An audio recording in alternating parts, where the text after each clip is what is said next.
Going on Shark Tank absolutely changed my life. Hi, Sharks. I'm Allison Ellsworth. I'm the first person to have gotten a deal to be a shark ever. That is wild. How do you build $1 billion brand? What is the formula? I always say there's like three things.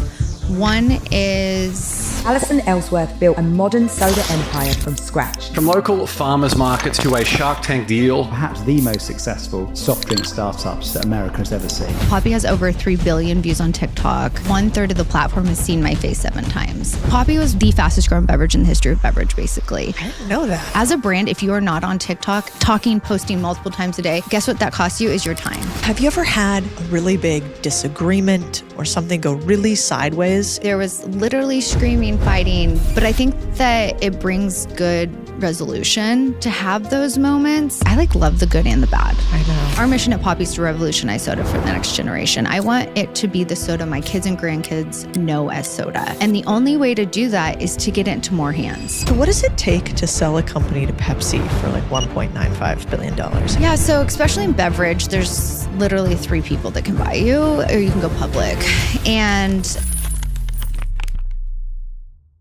Hi, and welcome back to the Big Deal Podcast. I'm Codie Sanchez. In this episode, Allison Ellsworth breaks down the exact playbook she used to turn skeptics into superfans and land one of the biggest beverage deals in years with her company, Poppy. And she didn't do it by luck. She did it with a lot of hustle and one secret, which was a guy on Shark Tank who helped her take all the homework he'd had over decades and apply it to her business. She credits him and a few others with the reason why Poppy is now worth $1.95 billion.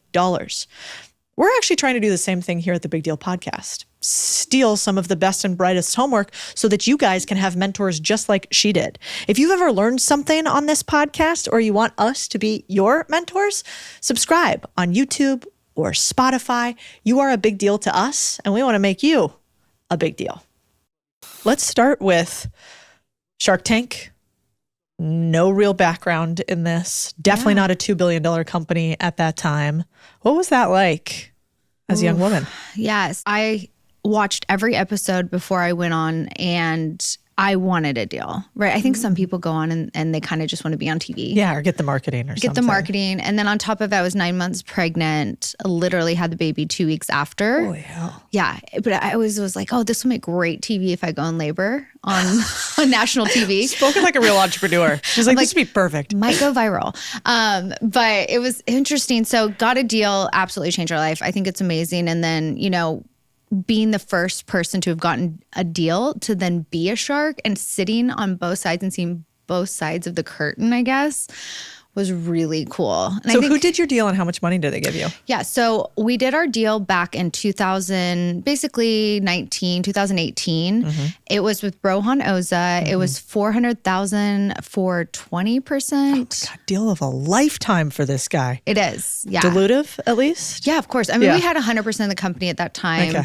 So, but that was okay. You go on Shark Tank to make a deal. They're sharks.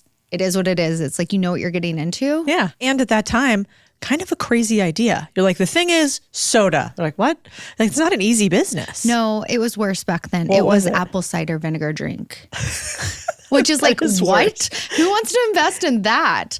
But we were called Mother Beverage before we were Poppy, and we did the whole rebrand. So not only was I like, hey, by the way, we have no branding. We just have a liquid that tastes good and a good story. And he just kind of saw the vision. And I think a lot of stuff I'm investing a lot now that I see, and the number one thing I invest in is the founder. And I really think that he just saw that and we just hit it off right away. Everybody says that it's about the founder, but then you try to explain it. How can you tell if a founder is going to make it or not?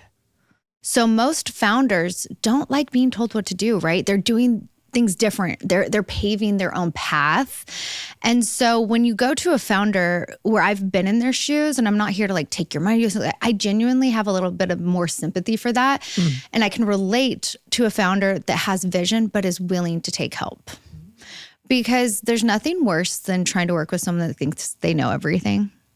Even in business, you don't want to hire an employee like that. That kind of a person's annoying. And a lot of founders have big egos. I had a big ego when I first started and had to learn how to work with people and in the same sandbox. And so for me, when I'm talking to someone, I'll do a little bit of a test sometimes. I'll be like, hey, for your packaging, it's so cute. I love it, but would you be willing to change it? And I try to see the reaction, even if I don't want to change it. And some people will be like, wait, I spent so much money. I worked so hard. And they start like backtracking on why they don't want to change it versus I could be open to that discussion, you know, and they're like open. But you also don't want a founder that just is willy-nilly and will change. So you almost like it's like a gut feeling too a little bit. Yeah. Well, I think also, you know, for that, I want the founder that's like, why are we changing it? Mm-hmm. You know, and you're like, well, I think you could sell more if you did X and Y and Z. And the founder's like, okay, you think given your $2 billion plus access to Pepsi, if we changed the branding, we could get here and here instead of there? I'm like, yeah, you know, it's like, do you want to be right or do you want to win? Exactly. You know, so let's find the winners. 100%. I love that. Okay. You know what's wild about you? You actually started in oil and gas research before you started this company, right? Mm-hmm. So what does that even mean for somebody listening? I didn't know what I wanted to do. I just knew I wanted to make money. And you can make really good money in oil and gas. So I went on the road for 7 years working in teeny little towns. I worked in the courthouse where I would do the research on ancestry and trying to figure out who owns the mineral rights. And on top of it, then you track them down and you negotiate with them in the city and the local government and the Bureau of Land Management. Like it's really complicated, but so what it really taught me was going out, getting to know people, their family, and how you can use that in business and it's not so transactional, which I think is really amazing, is like relationship building.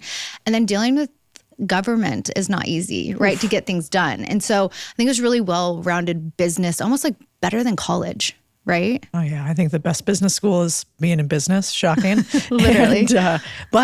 And you probably got a lot of rejection, I imagine. You know, I mean, I've heard stories about people trying to go buy land rights or mineral rights on somebody's land, and they get like chased off with a shotgun. Yep. Like, I bet, did you ever have instances where you were chased off land with a shotgun? There's a lot of ranchers out there that do not want you on there. They're used to people coming and sniffing around. I mean, there's times where I couldn't get a hold of people and I would send them a pizza with like on the top of the pizza, I'd go to like literally Domino's and write like a note and be like, I promise you, I'm like, just take a phone call with me. And then there's a lot of like backstabbing as well, where like the aunt finds out and tries to cut out the uncle and the sister. And like, you're playing a little bit of therapy, I guess, with the families. But I mean, like, once again, those learned experiences. It was really fun, but I'll be honest, it's not fun being on the road. And so I finally got to the point where I was like, I wanted to start a family. I loved it. I loved the money, but it just wasn't worth it anymore. And I was just discovered this new path. Yeah. Yeah. You're like an episode of Landman. Literally. Yeah. Did it help that you were cute and female? You know, I was the only female at the majority of everything. And I do think it gave a little bit of a softer side to it. And I was from Texas and my dad grew up in Montana. And like I wasn't necessarily quote unquote a city girl, but I was. Let's be real, I was. But you threw a y'all in there where appropriate. Yes. I love that. So you go from naturally oil and gas straight to production of, I don't know, apple cider vinegar soda water, which is not so normal. No. What happened? Why did you do that? And did people tell you were crazy? Yeah. So I started it because I had a lot of health issues. My stomach always hurt. My skin was breaking out. I was allergic to so many different like makeups and fragrances. And I just started Googling ways to just like heal my body through food. Yeah. I never really had been into reading nutritional labels. I didn't even really know what half of the things that were bad or good for you were. Because, you know, you go to college and then you kind of get out and you're just like, you just don't care about your wellness. I think that, look, there's a huge movement now. This was 10 years ago. Yeah, we were Taco Bell Cheeto girls. I get it. I love Taco Bell. I know, me too. And I started just eating healthier. I went gluten-free. I started working out. I started really trying multivitamins, just like natural things that you're like, oh yeah, no, I guess I can't say no shit. You can say it all. But it's one of those things I was like, okay. And apple cider vinegar just kept sticking out. I would drink it every day and it just made me feel better. But it wasn't sustainable. Have you ever taken a shot before? Yeah, it's awful. It's awful. It's awful. And you're like, I know this is probably something that's good, but I don't really want to do it. It's not sustainable. And so that's when I went to the kitchen. And I love to cook. It's a huge hobby of mine. I would spend as much time in the kitchen if I could. And I just made something that made it taste better. And then all of a sudden people are like, hey, this isn't that bad. The majority of people that told me I was crazy was my family. You know, and it's so funny because I always say you want to surround yourself around people that like lift you up. But let's be real, being like, hey guys, I'm going to quit our job. I'm not going back on the road. I'm going to start selling this like vinegar tonic, basically. I definitely get why they thought I was crazy. But I did have my brother-in-law, like I brought it home to Thanksgiving one year. My brother-in-law got really excited. He was like tasting them. And my dad was like, hey, why don't you sell your hooch? Like this, so like they were like cutesy about it. Like, we love what you're doing. And then really where it took off was when we did actually start selling it. And we took it to the local farmer's market and it just kept selling out week after week. And then my husband finally was like, oh, wait, we have a business. This isn't such a hobby anymore. And then of course we've worked on the formula and ever since to make it improved and better, but still some of our original flavors are like raspberry rose and ginger lime that we still have today. I like the raspberry rose. I tried that So one. good. I haven't tried this one before, but I'm going to try it today. I was wondering, in the early days, it's so hard starting a company. It can be so lonely and challenging and you run out of money. And then even if you're growing like crazy, then you got to fund the growth. Did you ever do any wild, unhinged things to grow Poppy? So in the early days, we launched Poppy March of 2020, literally the first week of COVID. And so all of the traditional marketing plays went out the window. You couldn't do in real life events. You couldn't really do a lot in grocery store. Everyone was more concerned with getting toilet paper, right? And so most, especially in food and bev, you don't really go omni-channel from day one, where you kind of pick maybe D2C or Amazon and then you focus on retail and it ramps up. Well, for us, we were kind of forced to really go digital first sooner. So we went Amazon 100%. Which is not normal, right? It's not normal because it's very capital intensive. Yeah, it's super. And that's omni-channel, meaning multiple channels that you could sell through. So like Whole Foods and Amazon and, farmers markets even, whatever. And then it's so expensive because of the shipping costs. We're shipping literally water, if you think about it, like liquid and beverages. And then on top to support both channels marketing wise and people wise. Like it's a whole other beast. So when we were going on TikTok in the first early days, no brands were on there. Everyone's like, those are just young kids dancing. And I was like, no, there was like so many people on this platform and no one was talking to them. But you couldn't kind of approach it the same way as Instagram, where it's like high gloss. I mean, there wasn't even Reels back then, which sounds so crazy if you really think about it. Yeah. And really there was YouTube, but long form is very hard, that type of content. And so I personally started just spending my nights and weekends and going on TikTok and just being as unhinged as possible. I was dancing, I was doing transitions, I was doing recipes. Oh my God, we got to find these. Like OG, I mean, looking back at like the music, you just like in your head, those songs, right? Like Savage and like all of that stuff from the OG days. Yeah. And it just absolutely went viral and blew up. And some people, what I like to get across is it was really unhinged and weird for that time, but a lot of founders don't even think to do it nowadays, which is wild. As a brand, if you are not on TikTok, posting multiple times a day, guess what that costs you is your time. And the ability to go viral can happen. And so I'm just like, it does sound unhinged, but still some brands are like, I don't know, which is weird. It's hard to be comfortable being cringe, isn't it? Correct. Yeah. Like, were there ever, so if you're talking to a young founder and they're like, I'm too nervous to start. I'm anxious. Nobody's going to like me. What if they make fun of me on the internet? What do you tell somebody to get over that? Get over it. I'll be like, do you want to win? Do you want to be successful? Do you want people to learn about your brand? Then who cares? Like, who cares? Like, you've already taken this big step to be an entrepreneur and put everything on the line for something that you love. And that I'm asking you to do is spend 2 minutes and film a TikTok. Like, get over yourself. And like, if you don't want to do it, I get that. Some people are scared. Hire someone. It's literally a resume now or a job description to hire someone to run your TikTok. And it's okay. I always tell people it's okay if you freak out and you're like, I don't want them to be the face of my brand. It's okay. Like, the internet moves really quick. If that person decides to move on or you want to promote them, they move into another position and someone else, the internet doesn't care.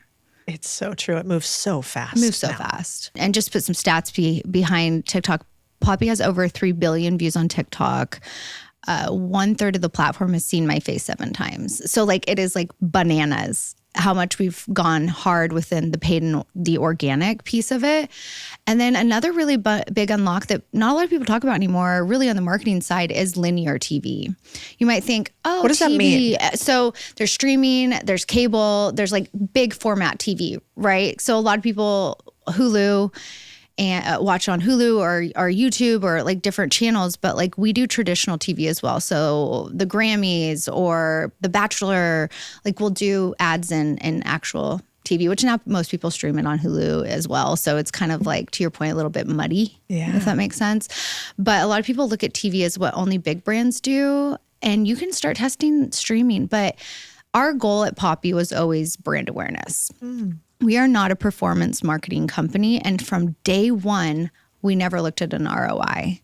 We are not a traditional D2C company either. So we are 100% Amazon. So we don't actually own our customer data, but we found a way to make it work. So all of our ads go to our website. So we still capture the data of our consumer, and then it actually checks out on Amazon on our website. Whoa.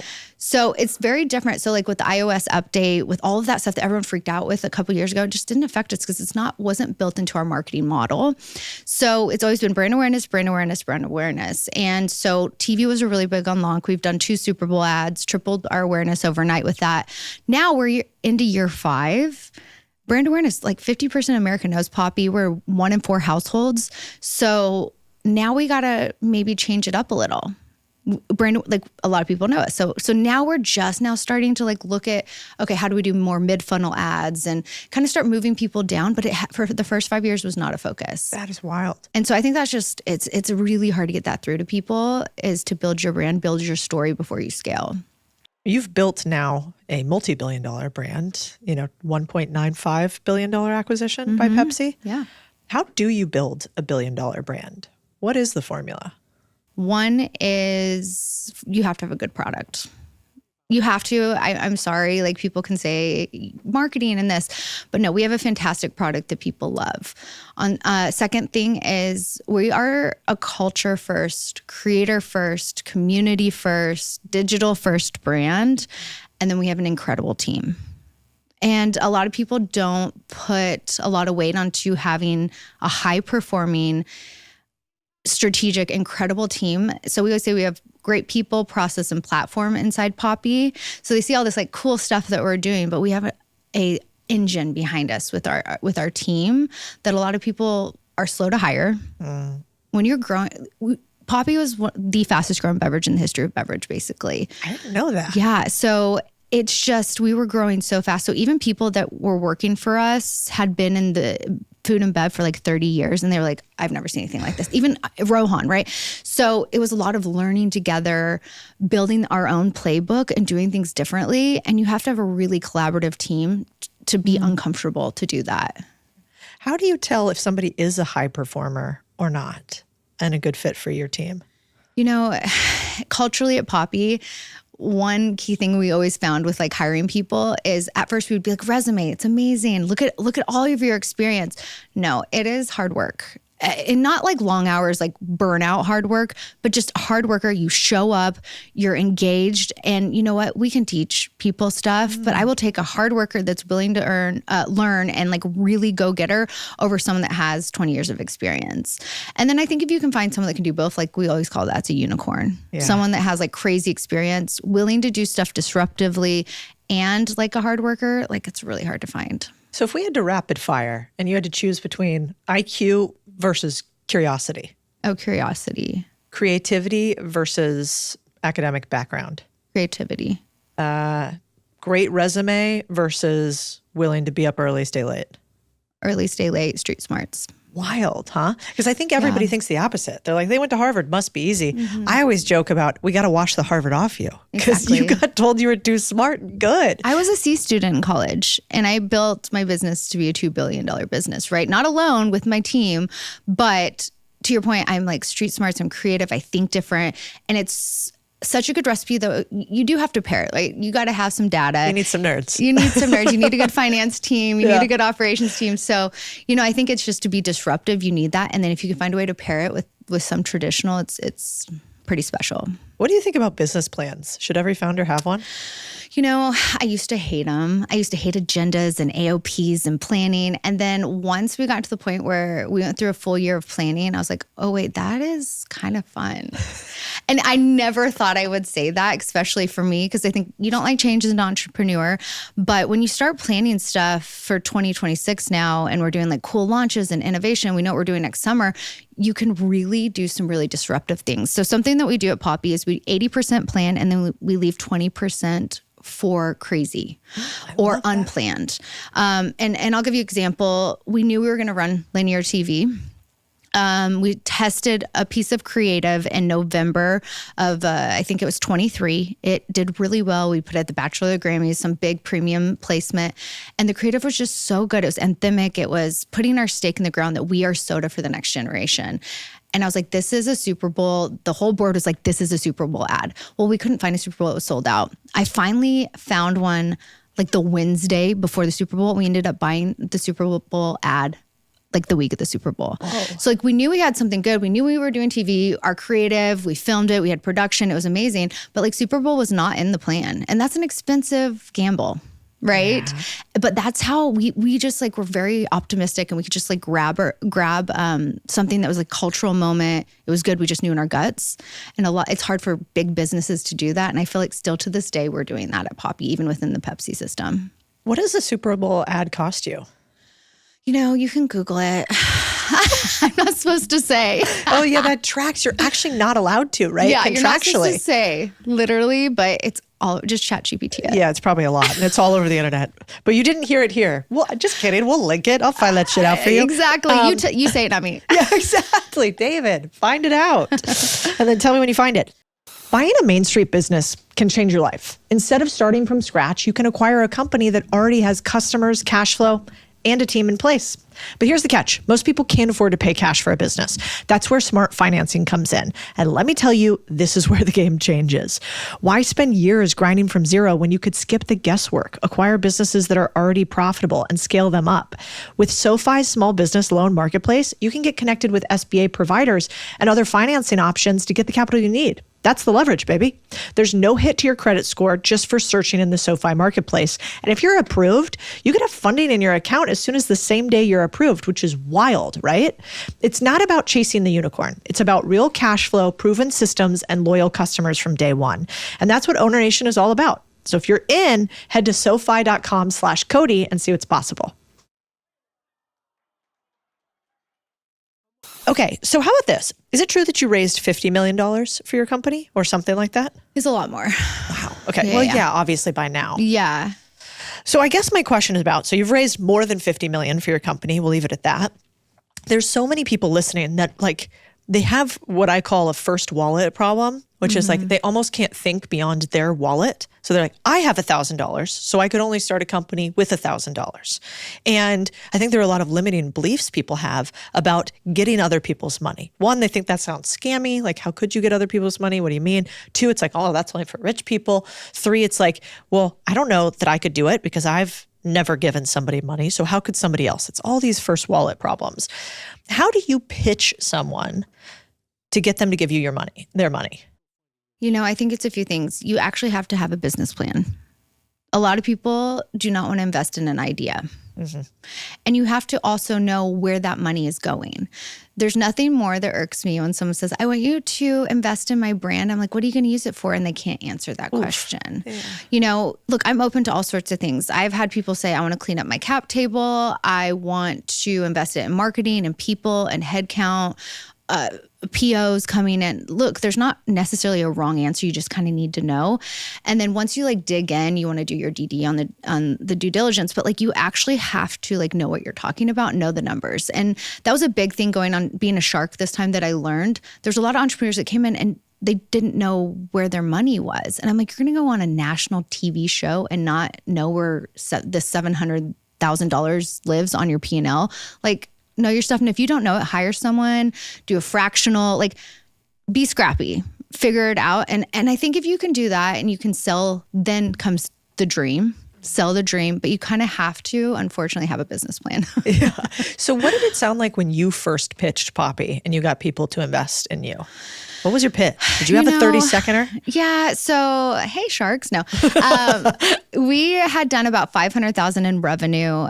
We were a different company called Mother Beverage, like I said. And we just had a great story. I was very passionate about it. We actually had some traction. We had some sales, right? It wasn't something that wasn't. We also were already in Whole Foods. So originally in the early days, we had Whole Foods come by our booth and they were like, you guys need to be in Whole Foods. And that was really an aha moment too of you have a business. So we had a retailer. We were going into Sprouts on top of it. So we kind of we were like a real business. We were a little baby business. So I think I have a lot of people that DM me now and they want a lot of my time. And it's tough because I don't have so much time and I have 3 children at home and I'm working on other projects and doing different things. And there's nothing, once again, that irks me more is someone saying, hey, I have an idea. I would love to jump on a call with you. And I'll be like, is that all? like you want me to build your business for you? Like you want me to just tell you, like, you know what I mean? It's tough out there. But I think it's actually good that you say that because so many people are like PC nonsense on here and they just want everybody to feel like they're nice and not tell them the truth. And people who are trying to build it, they need the truth. Like, hey, you will not get an investor to take you seriously like that. Don't waste my time because that will not lead to you getting more money. So I think it's actually really good that people say this, especially women and big women founders, because sometimes we're too nice. I know. And it's a problem. Yeah, you probably weren't always that nice when you were growing. You're like, I don't have time for this or this or this because I got to do what needs to be done in the business. Your life is so ingrained when you have business and kids and you're grinding and then you get to the point where they feel like, well, you don't have time for me. It's like, I don't have time for myself. Right. And so it's not personal, it's business and it affects people. For me, my family's incredible. They're one of the biggest supporters. I would not have survived my pop years without my husband. We're very blessed in that. But to your point, the friend thing's hard and I have so much love for him, but it's really hard.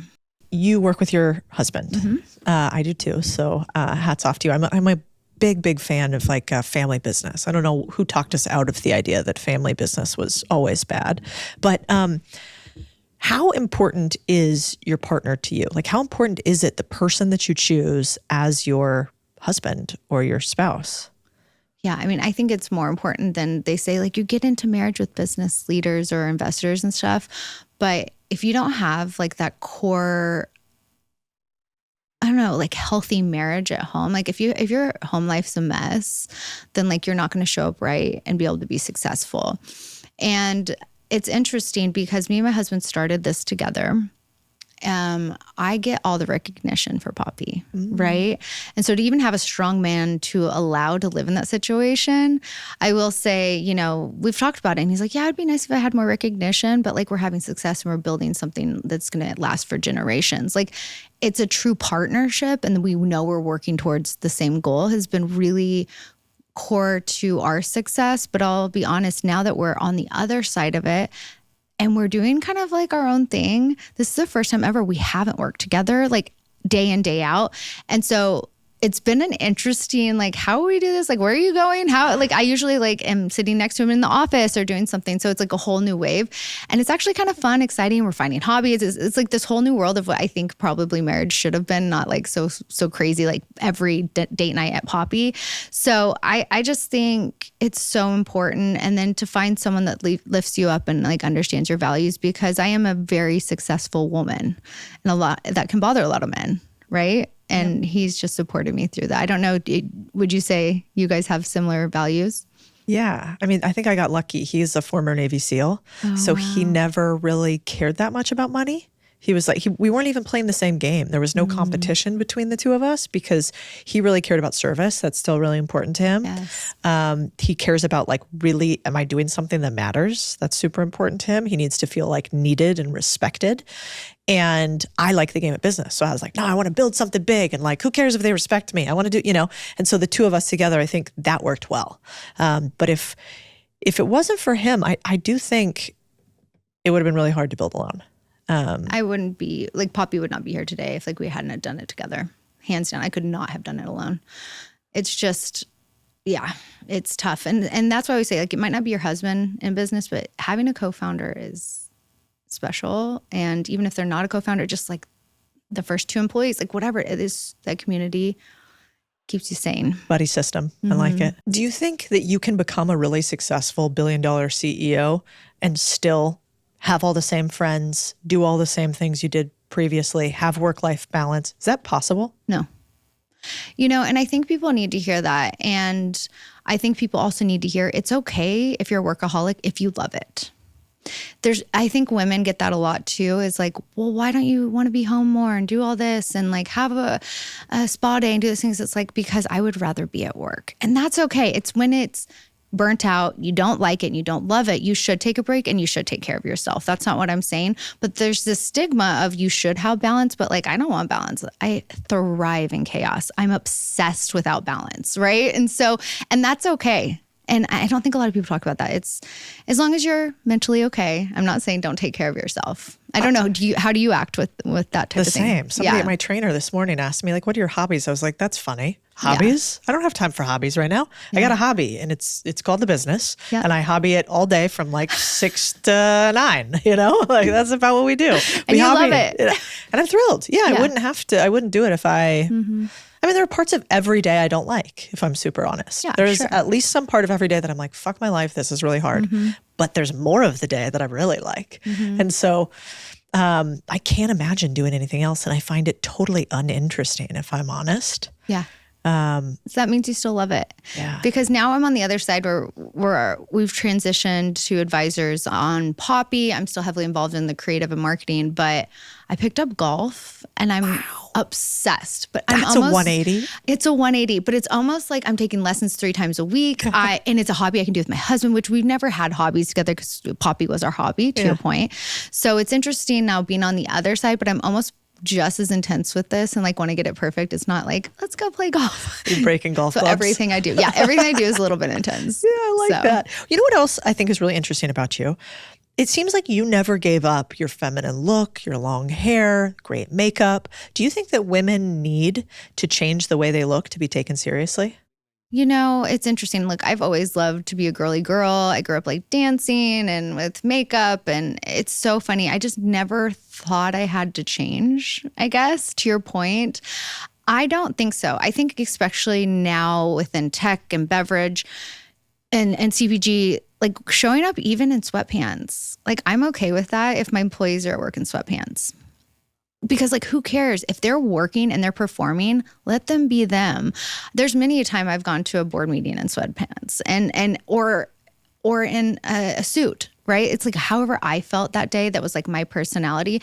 And I'm seeing that shift, honestly, in the business world, maybe not like in the banking world and finance. That's when I go to like New York and everybody from Goldman to JP to, you're just like, you guys, put the suit away.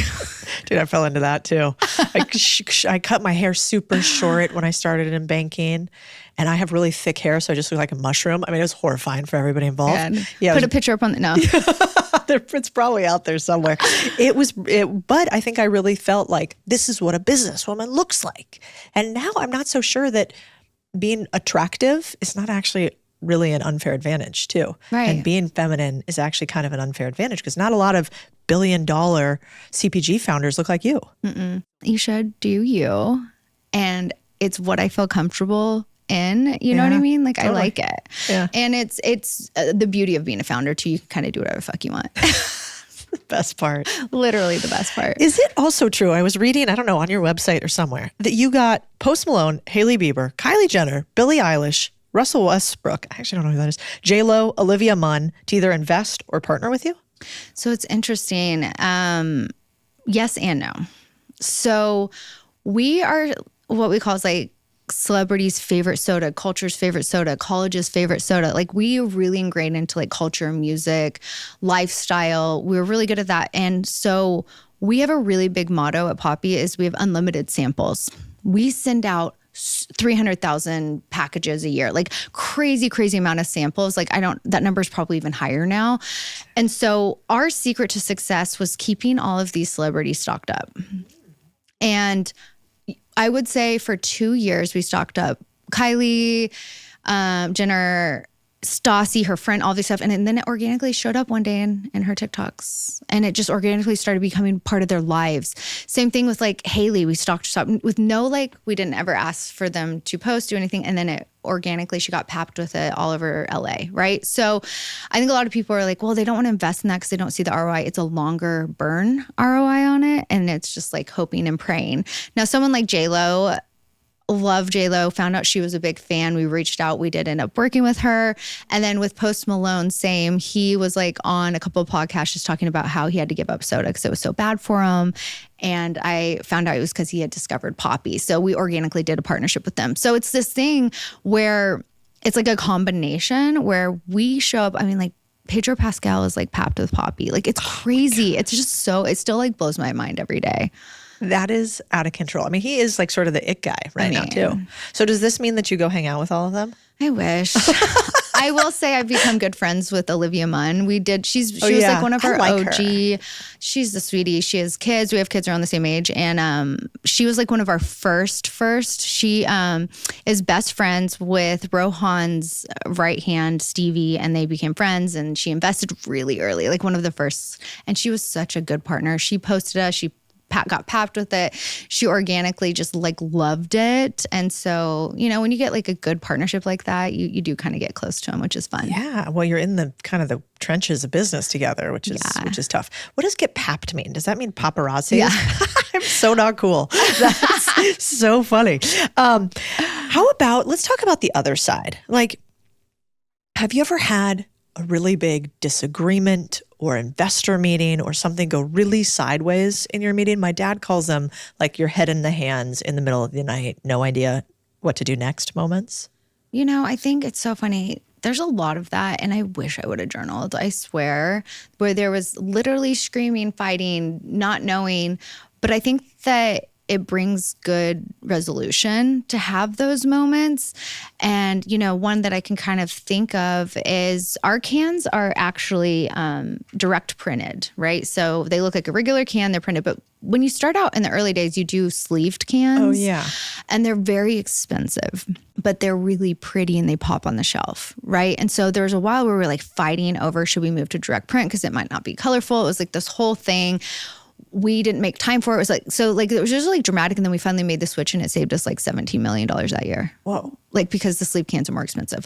So there's certain things where we're like, that was dumb. We should have done that earlier. The conflict got us there. It was like this whole thing. And then it finally made us a priority as the money pushed over the edge. So there's stuff like that, but I can't think of like a drag down. I'm sure there's a lot of them. Don't get me wrong, but I love the good and the bad. I know. Yeah. It's funny. When I wrote my book, I have a guy I worked with, my editor, Charlie, who's amazing. If you ever write one, you should work with him. But he was really funny. He's like, you know what I've realized about a lot of founders? You guys have like a weird reverse amnesia.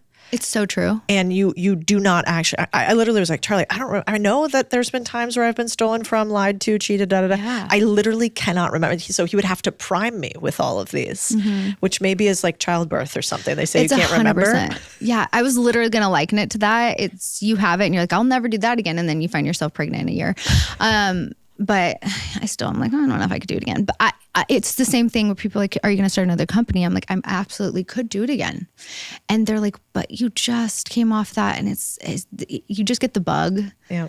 And it's so fun. And if you're having fun, like I said, then you keep going. So what does it take to sell a company to Pepsi for like $1.95 billion? How does that even start happening? Yeah, so especially in beverage, there's literally 3 people that can buy you or you can go public. And the reason why you do want to partner with a strategic, in this case, it was Pepsi for us, is our mission at Poppy is to revolutionize soda for the next generation. I want it to be the soda my kids and grandkids know as soda. And the only way to do that is to get it into more hands. And the best people that can do that is Pepsi. Through distribution. I mean, they have iconic branding, systems in place, leadership, like so many good things that you can gain value on going into a system like that. And another example is like college campuses. They own all the big contracts on all of them. Yeah. We could not actually be sold on the college campuses. We're the official soda of the Lakers. We could not be sold in the stadium. Right. And so it's these things these big unlocks that you have. So for us, it was always a goal. from Shark Tank to end goal is to hopefully get on to like Pepsi's truck, right? The American dream, right? And so for us, it was kind of like always a goal. And then you just start dating, right? So we had been talking to them for a while. You kind of have meetings, you go back and forth. And then we just had like a gangbusters growth. We had triple digit growth year over year. And it's at one point too where you can get too big, where people don't want to acquire you. And we were just like, we're kind of in this interesting sweet spot. We had been talking to them and they just seemed like it was just the right timing. You almost like don't know because you're like, is it too soon? Is it too late? But they ended up giving us such an incredible offer. And then they guaranteed all of our employees could stay on and they could keep Poppy. And so we're like this subsidiary still within the system, but we're still running as like the Poppy engine. And so for me, it was like kind of check. And so between, us as founders and the board and the senior leadership, we all just like, in our guts felt like it was the right time. Yeah. And it was like cohesive. We all felt it. Nobody was like, no, because if one person's off, there's doubt and it casts doubt. And so we were like, if we all feel good, then this is probably the right time. How long do you think you had to start talking to people about this acquisition before it went through? Did you have a strategy about that? Were you like, hey, I want to build these relationships so one day when we need it, we're already going to be warm? Well, the good news with Rohan, our shark, he had just been in beverage for a long time. He had sold multiple companies. He had great relationships. Our CEO, Chris, had been in beverage for 30 years, had great relationships. So that goes to the piece of like, yes, we had a great story with me and Steven, our founders, but we also had a great like team around us to help guide us through that. And it was so fun to like go through it. Now I'm like, oh man, I want to do that again. I think there are a lot of people listening, and we've realized one thing in particular lately, David and I, that a lot of people don't know how to communicate with authority. Like they would not know how to stand up in the room with Pepsi and express what they want, or even how to come on a podcast and be taken seriously. I'm curious for you, do you think there are mechanisms to be taken more seriously in the way that you speak, maybe especially as a female CEO? Well, for me, it's always been a little bit harder as a woman to be taken serious in a room full of men, right? Especially in beverage. I'm the only female founder of an exit of this size ever, right? And so especially in beverage, it's like a heavily male-dominated thing. But the one thing I will say is the team embraced my vision and crazy versus pushed it away. And so I'm very blessed with that because I've heard absolute horror stories. I've heard stories of people being like, they want me to change my clothes. I can't have fun anymore. I was just like, you started this company for a reason. Believe in yourself. And so I always just tell myself that anytime I'm going in somewhere into a big meeting, it's like, I did this. None of them started a company. They've gotten behind us in this, but I did this and I deserve to be here versus as a female in the room, I can't. No, I'm not putting myself into that box. And I once again goes back to support system. My husband is always my biggest cheerleader and he was obviously in a lot of those meetings as well. And so it's like a little bit comforting to have like your team and your cheerleaders behind you. But I was challenged a lot through the years. And I've even had other people say, you've changed the way I lead because I thought it had to be a different way and you showed me different. So it's like growth on both ends. Do you ever remember somebody in particular saying to you, like, you're not going to make it, no chance? It goes back to probably that amnesia. If they did, I'd probably blocked it out. Like, whatever, bitch, scoreboard. Literally, like I'm a forever optimist. You can tell me, and look, I've cried. My ego's been hurt over the years. I've been in a room where people don't understand my value.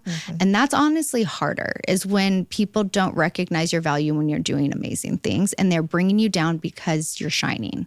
That's honestly a harder place to be when people are trying to bring you down because they don't understand your value than the other. But I do think it's ever evolving. You get really thick skin as an entrepreneur, wouldn't you say? Yeah.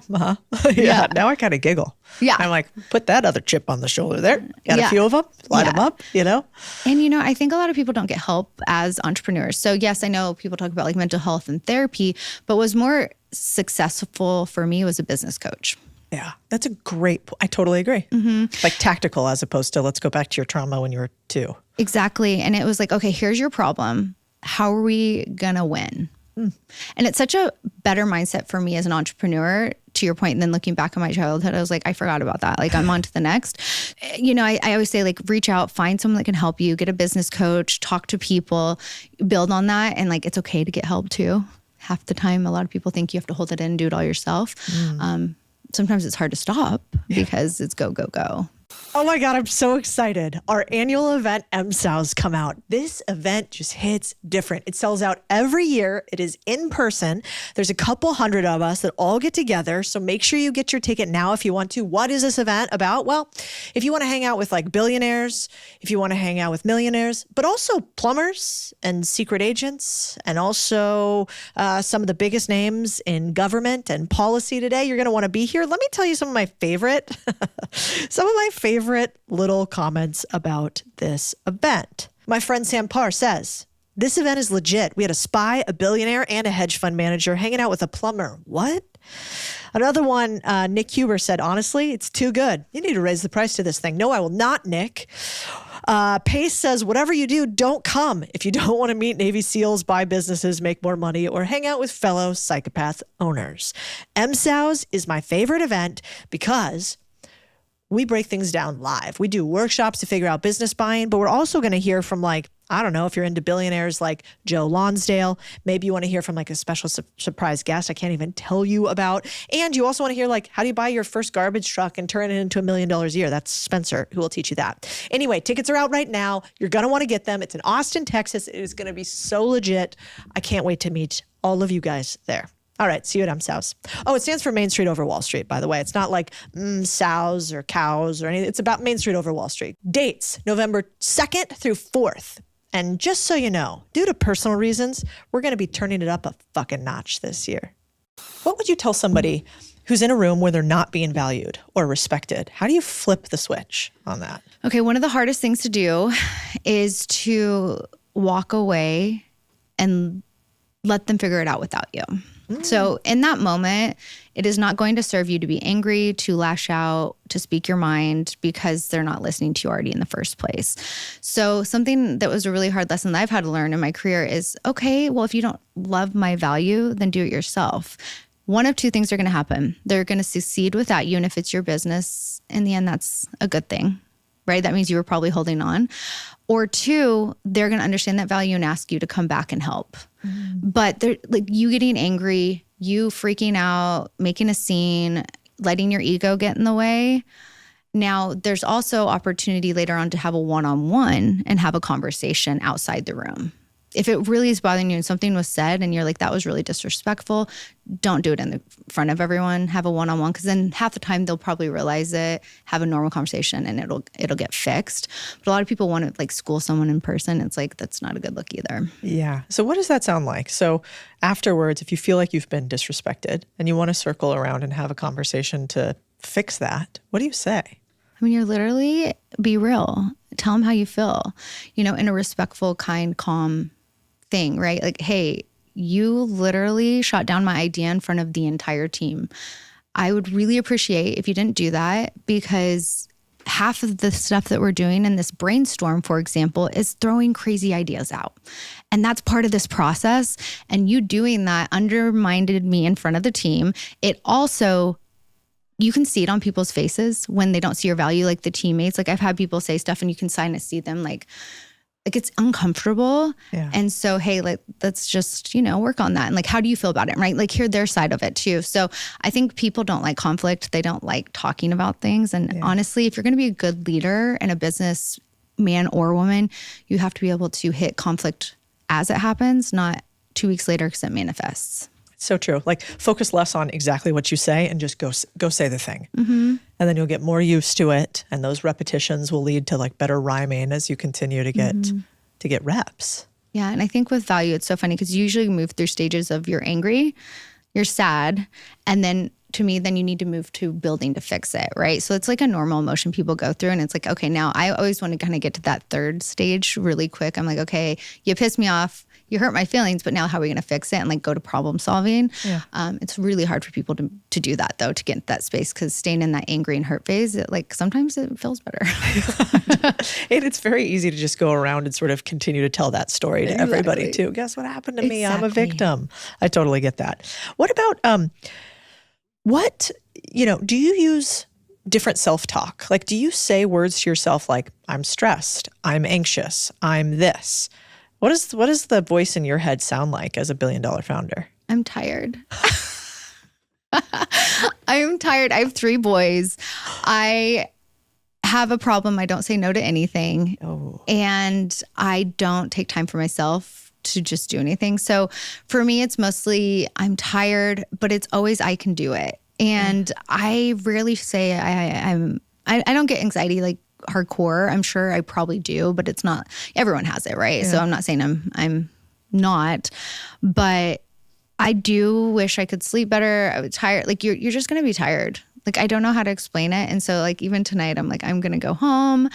I want to watch a movie and go to bed at 9. It was a long week. And then tomorrow I'll wake up and be like, wow, I feel so much better. I know, 100%. Yeah, well, one of my favorite mentors said, do you want to give up or do you just need a nap?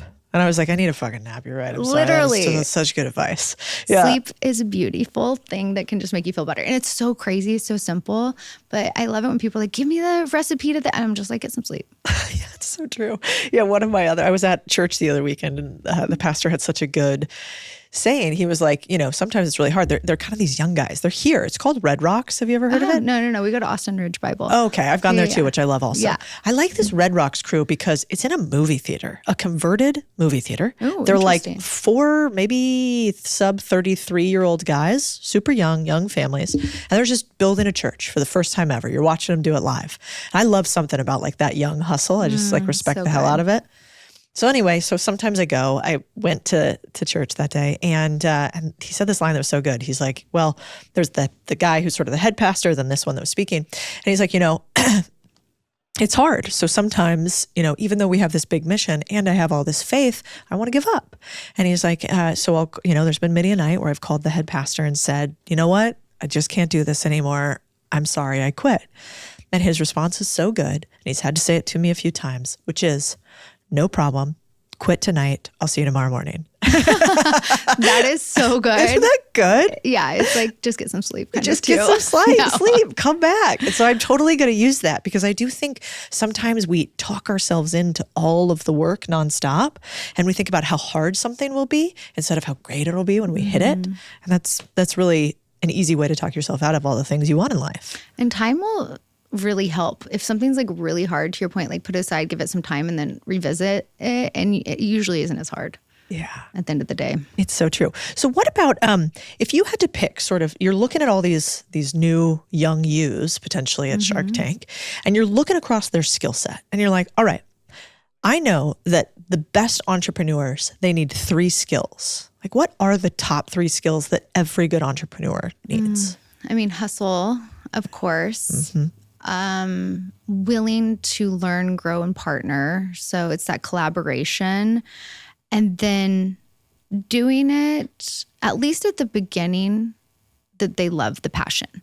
Because I know you said like passion needs to turn into profit, but if someone is starting a business to get rich, it's to me not the best recipe for success. So you need to have that passion for whatever you're doing for those nights you want to quit, because you'll probably get into a situation where you want to quit. And if you're just doing it for the money, you'll probably quit.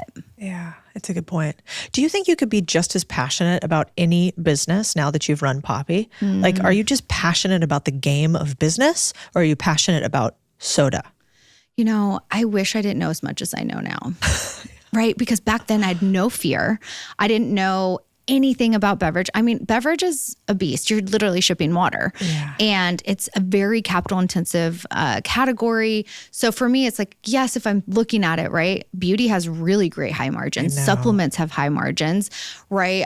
Something I know I won't want to do is run a D2C company because they usually cap out about 250 million. Right? I know all these things. So then my head, when I'm thinking about what I'm going to do next, I'm like going through check. Whereas before I didn't know any of that.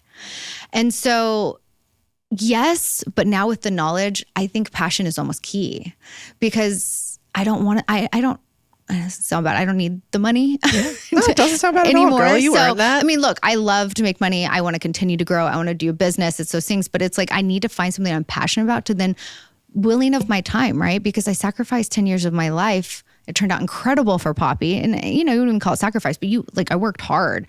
So it has to be special. And the founder has to be right. And then, or I want to do it myself again. Yeah. Do you think you will eventually do another one?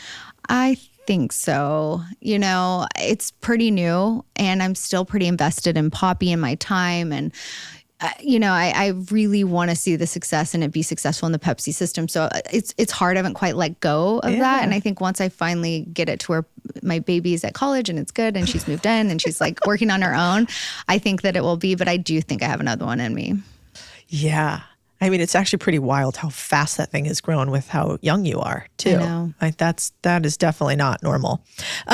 What about, was it hard to take away complete control of Poppy? Like, did you have a moment where you were like, God, I shouldn't have done that, or I need to go on an ayahuasca retreat or something in order to get comfortable with this? It's really hard because I made a choice early on to put my face attached. So I'm the face of Poppy is me. I am Poppy. Like I'm very attached to the brand, where some people will have a very successful business and not a lot of people know who the founder is, right? I'm very public facing. So I'm very connected to it. So it's almost like, what do I do now? And I will say that has been a little bit hard. And it's like you don't sell your house and then keep a key and tell them where to put the curtains and the couches, right? True. So it's definitely a growth period that I'm going through. And even in the past, like for example, it was me and my husband. We knew pretty early on we didn't know everything. And it was that ego piece of, it was really hard, but we brought in expertise. I was running the marketing. I stepped down from running the marketing and just moved over to just run the creative. And we brought in a traditional CMO. There was times along the way that we kind of let go control slowly during the steps. So then when it was this time, it was just, it felt good, but it's still hard. Yeah. It's only human. Do you have any secrets to hiring great execs or leaders? Like, what have you realized? Obviously, you know what your top performers look like, but how could you tell like this person versus that person could be in charge of the entire marketing of your business? That's a big role. I think culture is a huge piece. So do you do anything weird to check if they are a culture fit? Do you make them like pound poppies or what? No? I know, right? Yeah. I read, people always like, did you give them homework? I'm like, yeah, you can give someone homework, but it still isn't like a culture, like personality, the working values. So we had 3 values at Poppy. Is like, do you keep it real? Can you have real conversation? Can you do something really creative and disruptive? And then are you collaborative? And then obviously the hard working on top of it. But for me, the creative piece was really big. So someone might say in finance, like, how are you creative in finance? I was like, our finance team was potentially the most creative because to make sure we didn't go out of stock and keeping the wheels on the bus and raising that, you have to be very creative to really scale a business as quickly as we scaled, right? Same with the ops team and the sales team and, all of these things. So when I speak to creativity, it's not just on the marketing side, which I think is really important. I hate to say this, but stealing from other companies. Yeah, totally. Where you are networking and you're seeing someone else balling out and them being, you're like, I need that person. 100%. Because, there are instances where people are on the market and they're looking and a business went out of business, but food and bev is very small community of people that really know what they're doing and you kind of know them all. No, I think you got to go hunt your top talent. I wish you didn't, but every single one of my top performers, we have stalked and then eventually bothered enough to where they decided to say yes. I'm glad you're saying the same thing. I wish your answer was different. You're like, it's just this website. But you know what? It's different for lower level. 100%. You know what I mean? I was really big on pulling from other verticals like beauty and fashion and young. And at one point we were 65% female at Poppy because it was part of our DNA from senior leadership down. And we found hiring women was really good. We found certain fun little hacky things, but we were very young, hired young, very Gen Z forward. And it's those are the people that understand the culture, especially on the marketing and creative side. Yeah. The creative thing is actually really, really clever. What did you say exactly? You said what was the second value at Poppy about creativity? So we keep it real. We are creative disruptors and we do it better together. Yeah. So you were saying when have you creatively disrupted something would be is that one of the questions you would how could you tell if they were a creative? Totally. Exactly.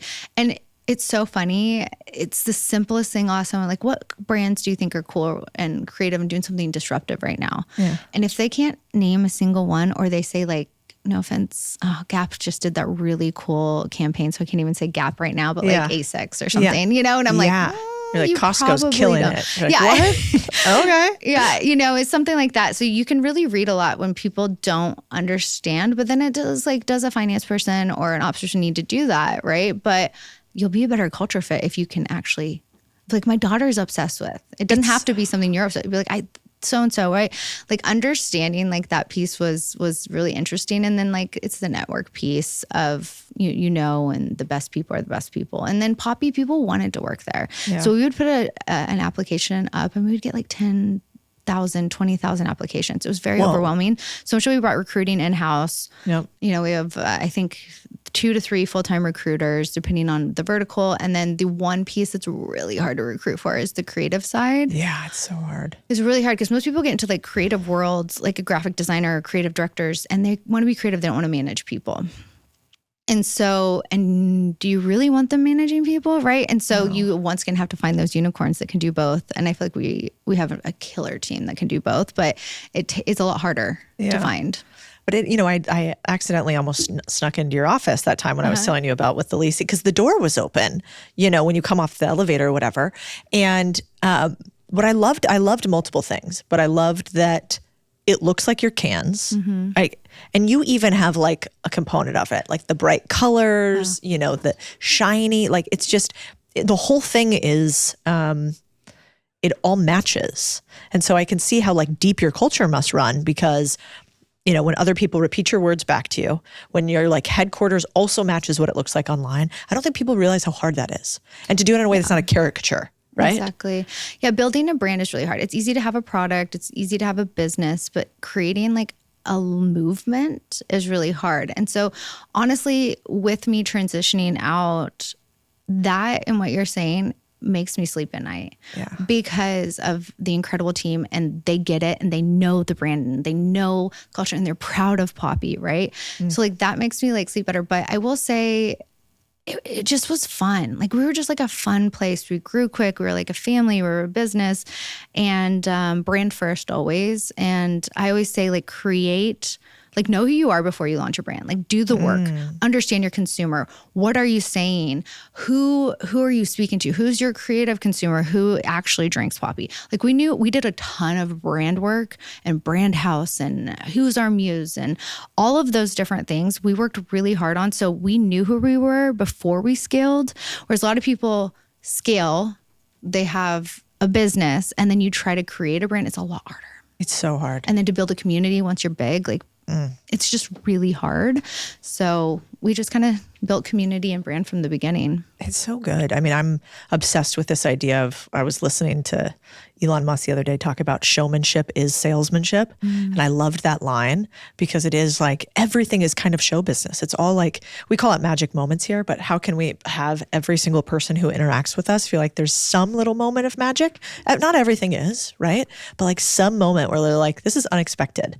So I kind of think that customers can tell when you really care. Yeah. And if you compare like that caring, or if you compare the caring with creativity, it's rare, because it's a little hard to be creative and out there. That means you have to be a little weird. And that's a little scary being a little weird. And unhinged and cringy. Yeah. And so I love that. I'm going to bother the team. We were just talking about that in the meeting today. I was like, we're having an event, and we have this event every year. It's one of the biggest events we do. And I think it's one of our best give back things we do. Oh, cool. But we were going to have this little pre-call. And then the way they were setting it up, I was like, oh, can you imagine going to a hotel you're excited to stay at? You get to the hotel and the lobby's like dirty. And it doesn't look like the hotel rooms that you saw online. Like, are you checking into that hotel? Or are you like, I'm out of here. I saw the preview. I don't want to go to the main thing. And so I was like, we have to be so careful in every single moment. If they get a little taster of yours and it's been out in the sun and your third-party logistics wasn't very good, and so now it tastes bad, like they're never going to buy Poppy again, right? One chance, yeah. Right. Fascinating. Yeah, and it comes down to, we think of that in a lot of layers. So the first thing that gets the consumer's attention is our packaging in store. And we've spent so much time on this packaging. We have like a designer dedicated full-time to our packaging. And down to what do you say on the front, colors, the the fruits, we're designing a new flavor right now. I was just on a call yesterday with it. And like, how does it, is it literal? Is it illustrative? Like so like that's our first line of defense of like the brand as a consumer. And to your point, if we throw an event for creators, it is so next level. But you know what? If we're actually getting together, I'm going next week, we're doing our national meeting. We're all getting together at Poppy. We create our employees like our creators. So they're going to show up to the hotel. They're going to have influencer bags in there. The events, we make them feel like they're at a Poppy event that we would have done for a creator. And like, that's part of our culture. It's like, why would we treat our employees differently? Yeah. And so we do kind of go all out with that stuff. And our marketing budgets are a lot higher than I think a lot of others on the brand building side and the culture side and the things, just to allow us to do stuff like that and really treat our employees as well. Almost like, where did you learn that from? Like, why did you start doing that? You know, we were just forced to really do things differently within COVID. And I don't know. I love people. I have like a good heart too with it. And you just got to like reward the people that are working so hard for you. I don't know how to explain it. And then I will say the brand piece of it, it just kind of like came as we went. We weren't afraid to listen to our consumer and change and, you know, always work on it. A lot of people think like, well, I figured that out 3 years ago. Like we're doing like brand work every 3 months. And we're keeping the core of who we are. We do a lot of it internally. Stevie, who I talked earlier about with Rohan, secondhand person, she's incredible in brand, been working with brands. Like, so we bring in a lot of expertise. Mm-hmm. We have a great in-house quote unquote agency with like designers, art directors and stuff like that. So it's just an ongoing process. And I wouldn't even say it's like all me. It's like, it's just Poppy. Yeah. Well, it's hard. I mean, I never thought brand mattered that much because I was in finance. So I'm like, does the math, you know, the spreadsheet, where I was a spreadsheet girly. And so I didn't think it really mattered how you dressed or like what makeup or anything about brand except like make it look trustworthy. That would have probably been my main thing. And then when I started having some consumer businesses and then being on the internet, I realized, oh my God, I have this so wrong. And that when you're maybe a more junior entrepreneur, brand, it seems like, listen, I'm trying to pay rent. Brand, what are you talking about? Like, I'm trying to just make it happen. But then if you want to get to the big leagues, the difference between Poppy and some knockoff soda that somebody else is doing is your brand. Correct. That's where all the margin is, right? It's literally why we were acquired. Yeah. Is our brand and our core audience of like, we are soda for the next generation. And we've built it on a brand and a lifestyle. Like people match their makeup and their nails and their outfits to Poppy cans. Yeah. And it's like, that is like unreal it's so funny. I'll go to conferences and I do all sorts of stuff. And one of my favorite things, and it might sound creepy at first, is I'll have older gentlemen come up to me and say, can I take a picture? And they'll say, it's for my daughter. My daughter is obsessed with you. I love Poppy. We love it in our house. And like, they're just as excited because their kids are doing something better. And it's like this movement, and it's just so cool to see this type of movement happening. But I mean, it took us years to get there. We just invested in brand from day one. Our marketing budgets were way higher than they should have been. And honestly, I will say, like, I have to give it to like Rohan and Stevie, like they're great brand builders. And like, I learned a lot from them, but it's just the team and it was just like, it was part of our culture. I don't know if that makes sense. 100%. Yeah. You know what? Yeah. Now that I think about it, I have a dear girlfriend who has 4 little girls, and 2 of them are obsessed with Poppy. Now because I remember hearing about it from them. They live in Dallas. That's probably also another part of it. But they have like a Poppy party or something. Is that a thing that little girls do? Yeah. And they have like different tasting when new ones come out? Yes. Whoa. Poppy parties. I mean, we have sororities during Rush. They have a theme days, and one of them be like Poppy Rush Day. And they're like colored cans and orange, and like so much so that we started seeing that trend online, that this year we did customized sorority cans. God, that's good. With them. So we sent it, and then it had their sorority on it. So they were posting it, and it went absolutely viral. And like, that is a brand building initiative that has a higher ROI than doing a commercial, because it's just part of the movement. And a lot of people wouldn't see that trend.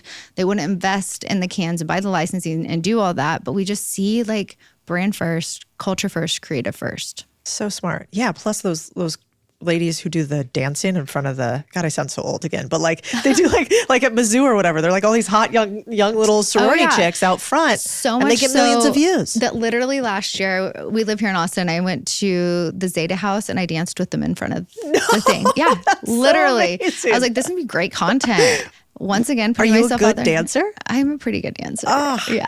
That's, I really wanted to see some Alex major Earl. Oh, in college for like a year before I realized like, what am I doing? But no, but this year we sent Alex to the campus and she I went think to I him. did see. So that was your activation. Yes. With her. Yeah. That's wild. I swear I researched before this podcast, but you guys are we're kind of everywhere. I know. And then I didn't even realize it was you. That goes back to the 40% household. Well, thing. we have, it's so funny. We have someone on our team, Sophia, her title's VP of Culture. And a lot of people might confuse that with HR. No, it's all things cultural. Cool. So it's an entire vertical that we have within Poppy. So it goes the influencer, the social, the events, the partnerships, like all things culturally in culture report up into her. And so like that's how serious we take it. That is brilliant. And so you're kind of like always able to capture a trend or capture a movement and figure out how does Poppy become sort of a marquee portion of like what's happening right now. Are there other brands that do that well today? You know, everyone always is like, who do you look up to? Who? It's so hard because we've literally built the playbook. Yeah.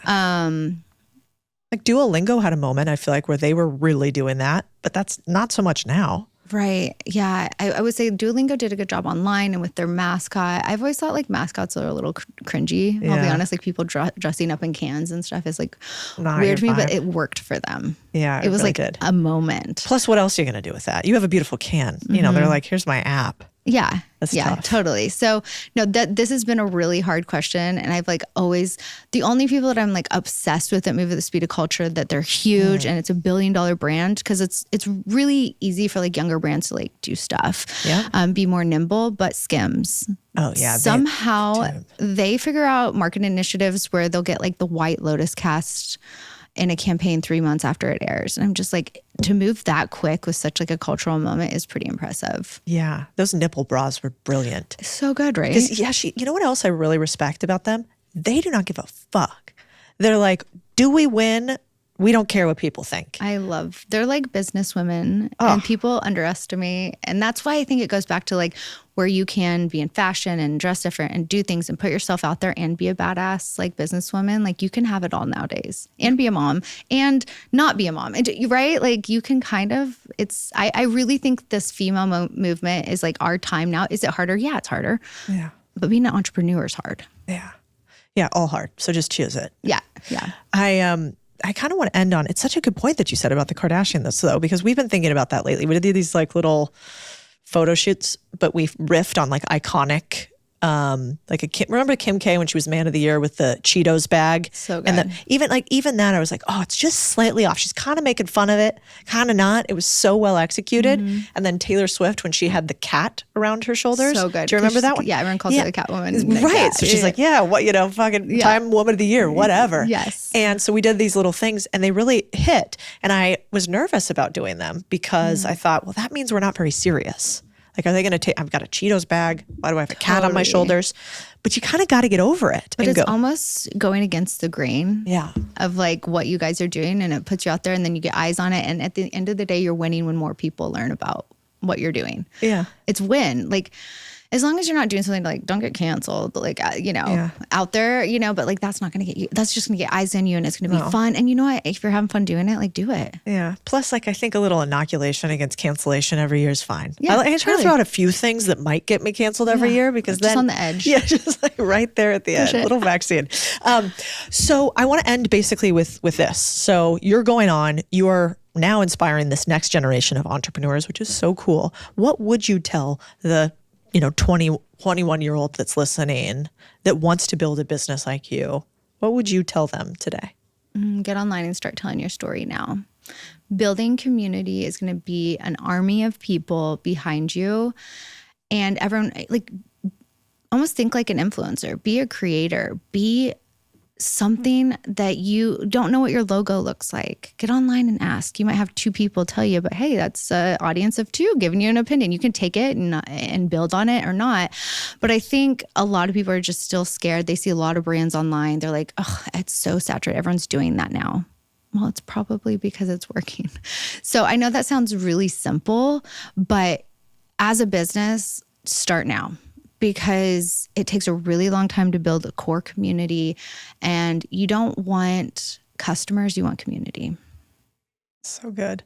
Especially in a world of AI where everything's easier to build, the moat is community. It's how many people want to buy your stuff because they want to associate with loyalty, right? And it's nowadays consumers are a little bit not as loyal. They're like try brands. It's a little bit hard, especially with Gen Z. You're seeing like they're not as loyal, or they'll just try something and it's flip-flopping, like all of that. But if you have a core community, you'll get that loyalty as well. Okay. And where should everybody follow you, Allison? Yeah. So obviously the Drink Poppy channels, you have to check it out. But then obviously on my own, it's Allison Ellsworth. Are we going to see the dancing TikToks if we go to your TikTok? You will. We'll have to scroll up. So much so, literally, like I'm so excited. They do Dancing with the Stars Austin, and they pick 5 women and 5 men. So I'm dancing this year in a big gala. It's for the Center for Child Protection, and you raise money. It's like the biggest gala. So I'm actually even doing dance lessons right now. Like I have not done it in 20 years, but it's for a good cause. And so I have time to do stuff like that now. I will make sure I donate. That so sounds check it amazing. Out. Yes, thank you. I can't wait to see you dancing there. You don't want to see, I've only ever danced in one video on the internet, total regrets. That's one of my rules, actually, as they know, no dancing on the internet, Codie. So now maybe I got to change it up. Oh no, I'm going to get you on next season. I'm going to literally put your name in to be on. You're so screwed. I should have never told you that. Let's give you all my weak points. I'm here for it. Thank you so much for coming on today. Thank you. I had so much fun.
I was a degenerate pretty much like my entire life up until my 20s. This week, we have the performance coach to high performers. He has had his team help people lose 100,000 pounds. If you have a big belly, it's going to fuck up your brain. How do you think you're going to feel? Am I going to change my lifestyle, or am I willing to take medications for the rest of my life? Laura Ring is not going to like this podcast. Okay, so my whole thing about these trackers, It's a really good point, actually. there's no free lunch out there. If you are metabolically healthy, you are less likely to be controlled. You can have 1,000 problems in life until you have a health problem. What's going to happen if you don't take care of yourself? Hi, this is Codie Sanchez. Welcome back to the Big Deal podcast. This week, we have the performance coach to high performers. He is one of the top health and fitness coach in the country. For 20 years, he's been turning people who maybe have a lot of wealth but don't have the right kind of health completely around, to the fact that he has had his team help people lose 100,000 pounds. His name's Dan Go. We get into a bunch of reasons that will shock you about why you aren't losing weight, how to be healthy, how your brain is performing if you aren't very healthy, and why doing this one hack might be the way to stop those hunger pains. Can't wait to get into this conversation with Dan Go. And I have something for all of you business owners. It is a grading system to see if your business could be sold for the max dollar right now, or if you are actually operating in an F business. We use this proprietary quiz that we honed with thousands of owners to help you figure out where your business is at. Go to the link in bio to learn about Dominium and to get access to your free grade. And you can tell me in the comments what grade your business has. So this line I was obsessed with the other week on your Twitter. It totally changed my perspective on how to think about health. And the line was this: I'd die for my family, in quotes. Okay. Would you lift 3 times a week, eat a nutrient-dense diet, fix your sleep habits, walk 10,000 steps, and stop drinking so much alcohol for them? Tell me about that quote. Dying to me is easy. Living is way much harder. It takes way more effort. And I remember talking to an entrepreneur about this, and he was like, "Oh yeah, man, like every parent would say, is like, I would die for my family." And I was like, "Okay, cool. Let's juxtapose this. So let's just say like your daughter is on the other side of a bridge, and you're on the other side, and the bridge is going to explode unless you lift 3 times a week, unless you do the things that we're asking to do nutrition-wise, unless you fix your sleep, and also give up alcohol. Are you willing to do this?" He's like, do I have to do the alcohol bit? And I'm just like, dude, your daughter's on the other side. And he's like, yeah, I'll do it. And the thing to me is just the fact that it is so easy to say, oh yeah, I'll die for this, I'll die for that. But the effort of living, the effort of actually going to the gym 3 times a week, the effort of controlling the foods that go into your mouth, the effort of actually putting yourself to sleep every single day for 8 hours a day, that is much harder. That is way more effort than just saying I'm willing to take a bullet for someone. So I feel like a lot of people would be willing to die, but not a lot of people would be willing to live for their kids. It's actually fascinating. When did you first notice that? I noticed that when my first daughter came out. And when my first daughter came out, I was like, I am willing to do everything for you. And I am willing to run through walls. I'm willing to build whatever you want me to build. I'm willing to do everything. And something that not a lot of people know is that I had my first kid when I was like 40 years old. That's old in like traditional sense. And for me, it was just like, okay, well, I'm 40 years old. I'm having my first kid. I want to be here as long as I can be for her. And that means I want to live till like I'm 110, 120, 130, if that is at all possible. I want to be there as long as I can. So I have to look at myself. I have to look at my own health and be like, okay, so what am I doing? This is the reason why I'm getting more into longevity. This is the reason why I'm doing my blood work 6 months or every 6 months. This is the reason why I'm doing DEXA scans. It's because I want to make sure that I am lining myself as much as I can to be there as long as possible for her. Yeah. It's fascinating though, because it's so damn hard. Like, I don't know what the difference is. Why do you think that we are so willing to say, yeah, you could shoot me and that would be okay. Yeah. But I won't make these life changes. Is it just because it's instant and painful as opposed to continuous and sort of low grade pain? Absolutely. I do think that I say this a lot where getting in shape in general is a subtle and slow compounding effect of feeling more positive. I remember you actually posted this thing where you said, okay, well, I quit alcohol for a month. I ate protein for a month. I did all this stuff for a month. I don't feel any different. What gives? And there's another guy who actually came out with almost like copied you word for word. He got like 100,000 likes. And the thing is that you aren't going to feel the differences within the month. It's almost like saying, okay, well, I tried everything I could to build a business for 30 days. It didn't work out. I don't think this is for me, guys. Like, I don't think this is for me. Shit. Okay, that tracks. Yeah. And then it's just like, and for me, it's like this instant gratification that people expect, especially when they're trying to get in shape. Yep. They want things to be fast. They want things to be as instant as humanly possible. But the thing that we know about getting in shape and the thing that we know about business is that it's about the incremental improvements. And these incremental improvements are not necessarily things that you're going to see instantaneously. But if you have enough awareness over 90 days, over 6 months, and you actually track this stuff, you're going to see, oh, crap, I actually made pretty good decisions over 90 days. I actually was able to control my emotions over 90 days. I was able to wake up out of bed and actually like feel like I wanted to crush the day after 90 days. It takes a little bit more. And I remember I was talking to a client. We helped him drop 20 pounds, do all this kind of stuff. And then I asked him after 90 days, I was just like, okay, so tell me what's happening in your life. What's going on? Oh, dude, we just like crushed our record. We had a record-breaking month. I'm having like the best time with my wife. Like we're doing it, all that kind of stuff. And I was like, well, do you understand that this is a reflection of like how you feel because you've dropped 20 pounds of fat off of your body? You're not carrying around this weight vest on you. And then he was just like, I never really thought about it like that. And no one does. And even it goes the other way as well. Where getting out of shape is a slow burn. Oh gosh.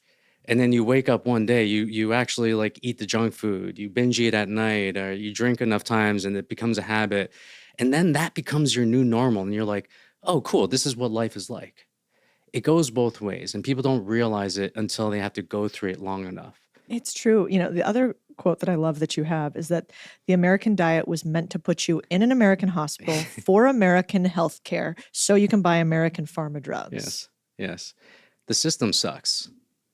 And this is not just, I'm from Canada and we have both the same system. We have free healthcare. Our healthcare is not even free. Like we have to wait maybe 6 months to get an MRI. I would almost like rather have private healthcare in that sense because American hospitals, they want to get your money. Like they want it.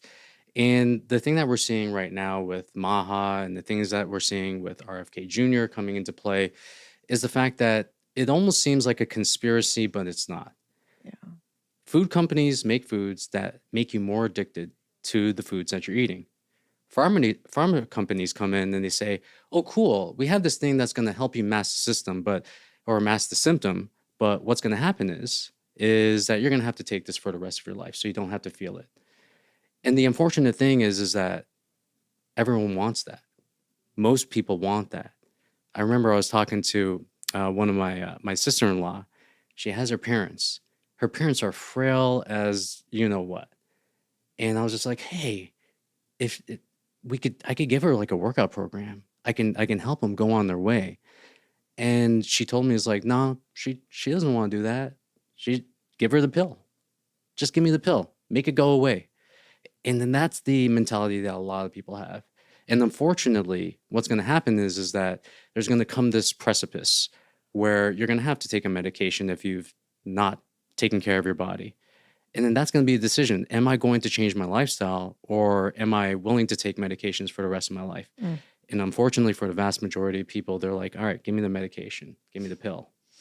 Yeah. What's fascinating is all the stuff going on with Maha. I know you and I are both friends with a bunch of the same people. I think like they really took some bullets for us out there. Like Callie Means, some of the stuff that he's had to deal with is wild.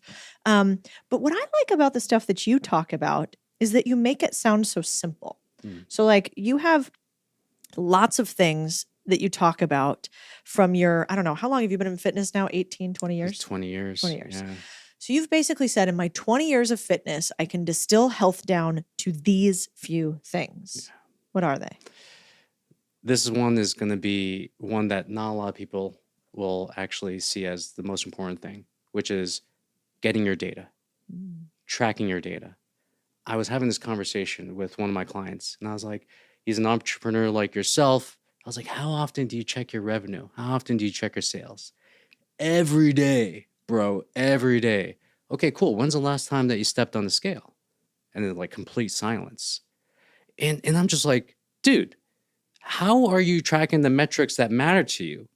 And you're not even stepping on the scale and you're saying health is a priority. These two things don't make sense.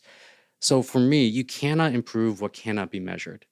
So the first thing for me is going to be setting up some sort of dashboard. You have your surface level numbers, which are going to be your weight, your inches, your pictures. Then you have your deeper numbers, which are going to be your blood work. It's going to be your DEXA scans. It's going to be, for a guy, it's going to be your testosterone levels. And what we want to do is we want to get this dashboard to inform us whether or not we're on the right track or whether or not we're off track, just like a business. Yeah. I actually say there's so much correlation between a business and a body. So another thing is just, and this is not with the data thing, but I always ask entrepreneurs, okay, when a problem happens in your business, fire happens, what is your first thing that you're going to do? All right, we're going to find what the cause is. We're gonna figure out who's in charge of this, and we're gonna fix the cause right at the root. Okay, cool. Okay, so if you step on a scale and you're 5 pounds over and you did everything that you thought you were supposed to do, what is your reaction to that? And they're like, I panic. they're like, I get emotional. I'm like, this is not working. I can't do this anymore. Yeah. And it's just that they're so objective for their businesses, which is this external thing. But when it comes to the internal, they are not objective at all. They're quite emotional. So I like to get data because that makes me objective about what's happening with my business or what's happening with my body, so to speak. Where do you put all this data? Like, is there an app that can aggregate everything for you? Right now, we're working on it Oh, that at would this be very sick. moment. Yeah. So it's like what we're looking for is like weight trends. We're looking for inches. We're looking Yeah. for a place to put your blood work. We're looking for a place to put your DEXA scans. Right now, there's not anything that aggregates everything all at once, but we can have things that file things away. So even in my software, we can file away the DEXA, we can file away the blood work, we can file away the recommendations, we can have the actual dashboard in front of us, but we don't have anything right now that can give us this health dashboard. And that's one of the things that we're working on at this Yeah, because point. it's annoying. I mean, I have the Aura Ring, right? Yeah. So I'm now tracking like movement and steps Yeah. and sleep, etc. But then I got to go to MyFitnessPal or something to Yes. plug it all in, and then I got to go to like Ladder to do my workouts that I'm going to do. But I can't actually very easily input my numbers for how much weights I'm lifting every single. So at some point, and I'm pretty high functioning. You're like, Jesus fucking Christ! Like I have to have 37 apps. And I already run a business. How come I got to do this other one? So does that's feel the overwhelming. unfortunate part. Yeah. Yeah, that is an unfortunate part. How's the Aura Ring going for you right now? Actually, I'm loving it, Yeah. which is like, just like you said, what gets measured gets managed. And then also, I think where your attention flows, that's where your energy goes, like Tony Robbins says. And so the fact that I just know every single day, we also have the 8 sleep bed. So it pings me like, how'd you sleep last night? Which makes me want to look at the Aura Ring. And then I sort of gamify, okay, did I do the steps? Did I do the workout today? Yeah. And it becomes a habit, Yeah. How long have you had it for? I've had it for like not long, maybe 4 months, something like that. I've got some strong opinions about that. Oh no, you don't like them? What's wrong with the Aura Ring? There's nothing wrong with the Aura Ring. Let's just put that out there. But there is something wrong with using data to kind of like track and make yourself emotional about this stuff. Okay, so my whole thing about these trackers is the fact that we should use them to get the data. Once we get the data, once we make improvements, we should actually stop using them. And I say for every single one of the people, should I get an Aura Ring? Should I get a Whoop or whatever it is?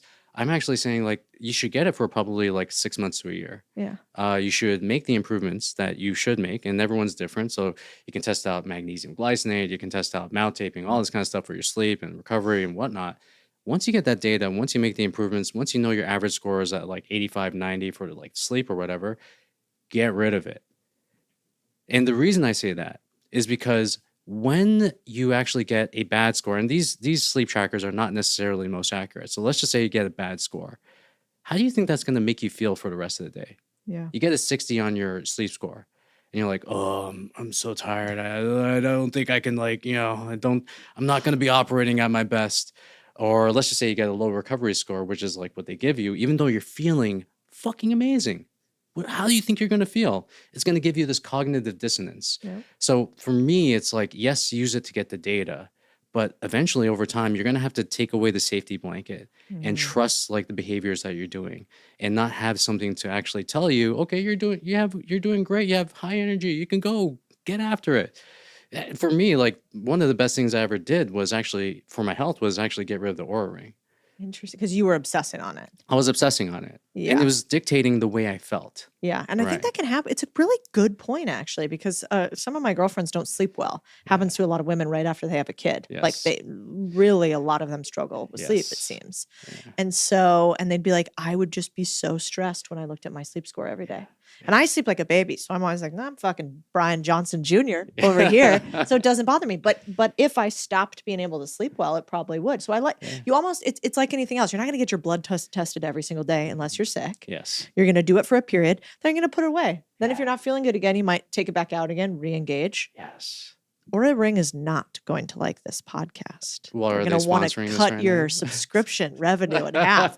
No, they're not sponsoring it, but I Okay. like that. It's good to know. Yeah. Wait, I want to talk about one other thing that you talked about that I thought was so true, which is you said you're never going to be as young as you are right now. Being in good shape in your 20s is not impressive. Being 40 years old and being fit is a massive status symbol. Yeah. There is this law of diminishing health as we get older. You're probably noticing it right now. If you don't mind me asking, like how old are you? Right? 38. Okay, so 38. You probably know some of your college girlfriends, seeing them grow over the years. There's only a very small percentage of them who are keeping themselves in tip-top shape, Yeah.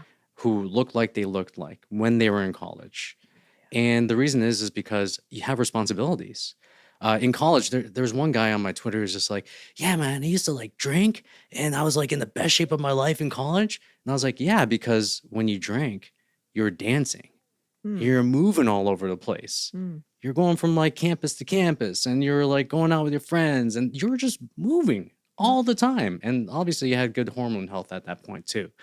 But as we get older, number one is we slow down. Number two is that we have more responsibilities. Let's just say we have like 2 kids.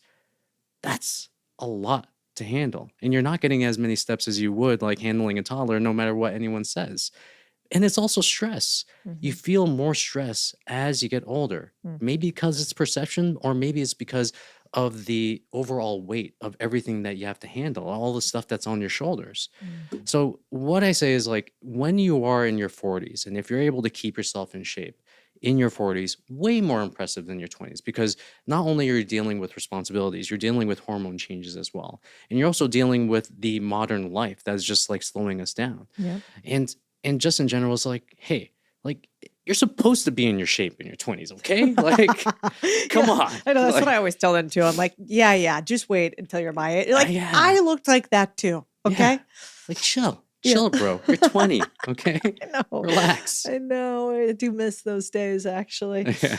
You know, you told a story that was so beautiful, but also daunting to me about you were in your early 20s and you walked into your dad's house at 6 a.m. Yes. and you were super drunk. And then something happened that kind of changed your whole perspective on health. Yeah. Okay, so I was a degenerate pretty much like my entire life up until my 20s. Always a D student in school. When I got to high school dropout. Grade 9 or freshman year, I was in typewriting class or, keyboarding class. I remember that. I'm that old too. Oh Yeah. my gosh. Okay. The teacher had to talk to my mom and say, yo, your kid sucks. People don't know this. I failed kindergarten. I didn't even know that was possible.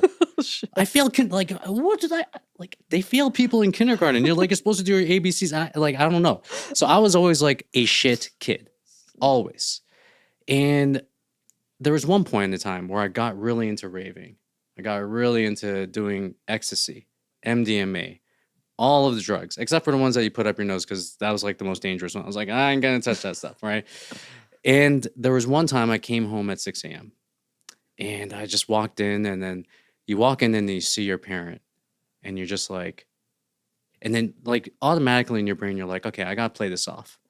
I gotta act like I'm normal. That I'm just coming home from like Bible study or something like that. And I just looked in his face. I was like, hey, like, how's it going? And he went to me. He was just like, he looked at me with the most disappointed Asian father face that you can ever think of. And he's just like, I'm going to the gym. And he just walked past me, walked straight out, didn't say anything. And then that left an impression on me that I will never forget to this day. I actually still remember it vividly. And the reason why I remember that is because at that time, my dad was probably around like 30 pounds overweight at that point. And he was waking up at 6 a.m., hitting the gym. And guess what happened? 1 month later, my dad comes out. He's like the member of the month. He went to the gym like 30 days a week or whatever, or 30 days, like 30 days straight. They gave him like a free month pass. He actually gave it to my brother. He was like, my brother's like, nah, I'm good. Here, give it to little Dan. Gave it to me, and I was just like, because of that impression I had of my dad, I was like, hey, maybe this gym thing can be a little bit cool. At worst, I will see hot women. At best, I will get myself in shape. So I ended up taking the gym pass, walking to the gym every single day. I was doing nothing at that time, like absolutely nothing, just playing video games, partying. But in the afternoons, I had a lot of time, so I went to the gym. And then, lo and behold, maybe like 2 or 3 weeks into it, I end up putting on my pant, putting on my belt, and then I just like cinch it in like one more notch. And I'm just like, yo, this is nuts. If this happens with me not even like caring about my nutrition, like what happens if I go longer? And then that was like, when you get results, that's when you become like just obsessed with the gym. And at that point in time, I didn't realize it, but I was changing my brain. So I wasn't even exercising. And then the time that I brought like exercise into my life, it was starting to just like change my thoughts. I was starting to go from being this negative dude, oh yeah, woe is me, to being like, hey, like I can pretty much like do things, you know, I can take action. And it was almost like what do they call it? The entry level drug for self-improvement for me. And then from there, I never looked back. Pretty much like I ended up quitting a corporate job that I hated, started becoming a personal trainer because I was so into fitness, started to be obsessed about fat loss. And then all of this, like I got myself $15,000 out of debt, getting out of credit card debt, all that, like it just was the lead domino to so many amazing things in my life. And I will never forget it. And I just blame my dad for it. He's the reason why I'm doing what I'm doing right now. It is weird to think about you as a non-positive guy. Like I almost do not have, I can't imagine that frame for you just as long as I've been following you on the internet and we've been chatting back and forth. So that's pretty wild. Yeah. So when you were talking to, you know, some of your clients and you've helped thousands of people lose more than 100,000 pounds of fat, right? Over the last however many years. Hell yeah. Is that the first, like, what's the first thing you tell somebody who is like, I am fat and I'm miserable and I don't know if I'm going to be able to do this? I will not even tell them anything. I will ask them why. That's the biggest question. Why is this happening? So I'll track back. So one of the things that we do inside of our practice, inside of our coaching practice, is we do this thing called the theory of constraints. This is something that we all know in business, and we want to find out what is the reason why you are doing this. What is the root cause? And I remember talking to one of my clients, and he was just like, he had a problem with binge eating at night specifically. And I was like, okay, cool. Like, why do you do that? I don't know. I just have cravings. I don't know why I do that. And to me, I'm just like, you have to like peel the onion a lot, right? And there's always like a physiological reason and there's a psychological reason. So his physiological reason was he wasn't getting enough nutrients, wasn't eating breakfast, all this kind of stuff. But the psychological reason is the one that makes the actual constraint fixed. So we kept on asking him, why? Why? Kept on asking him. He's like, Dan, shut the fuck up. Like, I don't know. And I was just like, just dig, just stay with me here for a second. What happened was he realized that when he was a kid, he actually had two sisters. When he was a kid, his mom put so much attention on his two sisters, neglected the fuck out of him. So for him, what he did was he went into the kitchen every single night. He had to cope with these feelings that he was going through. The only way he could cope was opening up the fridge and eating whatever was in the freezer, whatever was inside the fridge, and making that actually numb the thing that he was feeling. So I never tell people, this is what you should do. Oh, you should do that. You should. I actually say, I want to get down to the root of why you behave the way that you behave. If we can actually just bring awareness around why you are the way that you are, awareness to me is the precursor of change. If you shine a light, then that's going to be the best disinfectant. So the next time he goes and binge eats at night and whatever it is, at least he knows why he's doing it, as opposed to most people who are just subconsciously just doing it because they're trying to numb something, right? So I'm always asking why. I'm never telling people what to do. That's wild. I've never thought about that. Yeah. So we almost start with the psychological.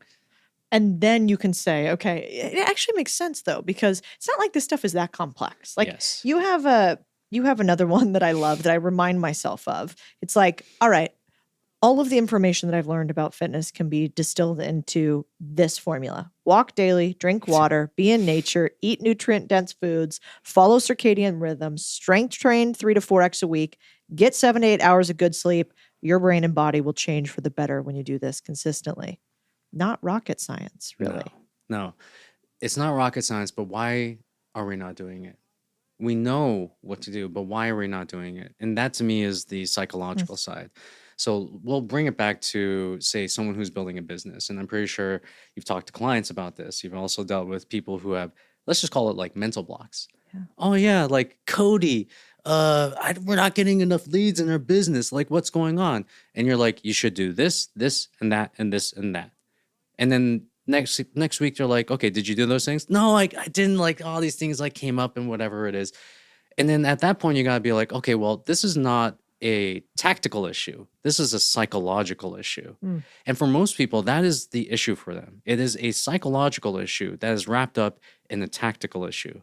They're like, oh, like, I don't know how to count my calories. Oh, like, I'm eating the wrong foods. Oh, seed oils and like all this kind of stuff. No.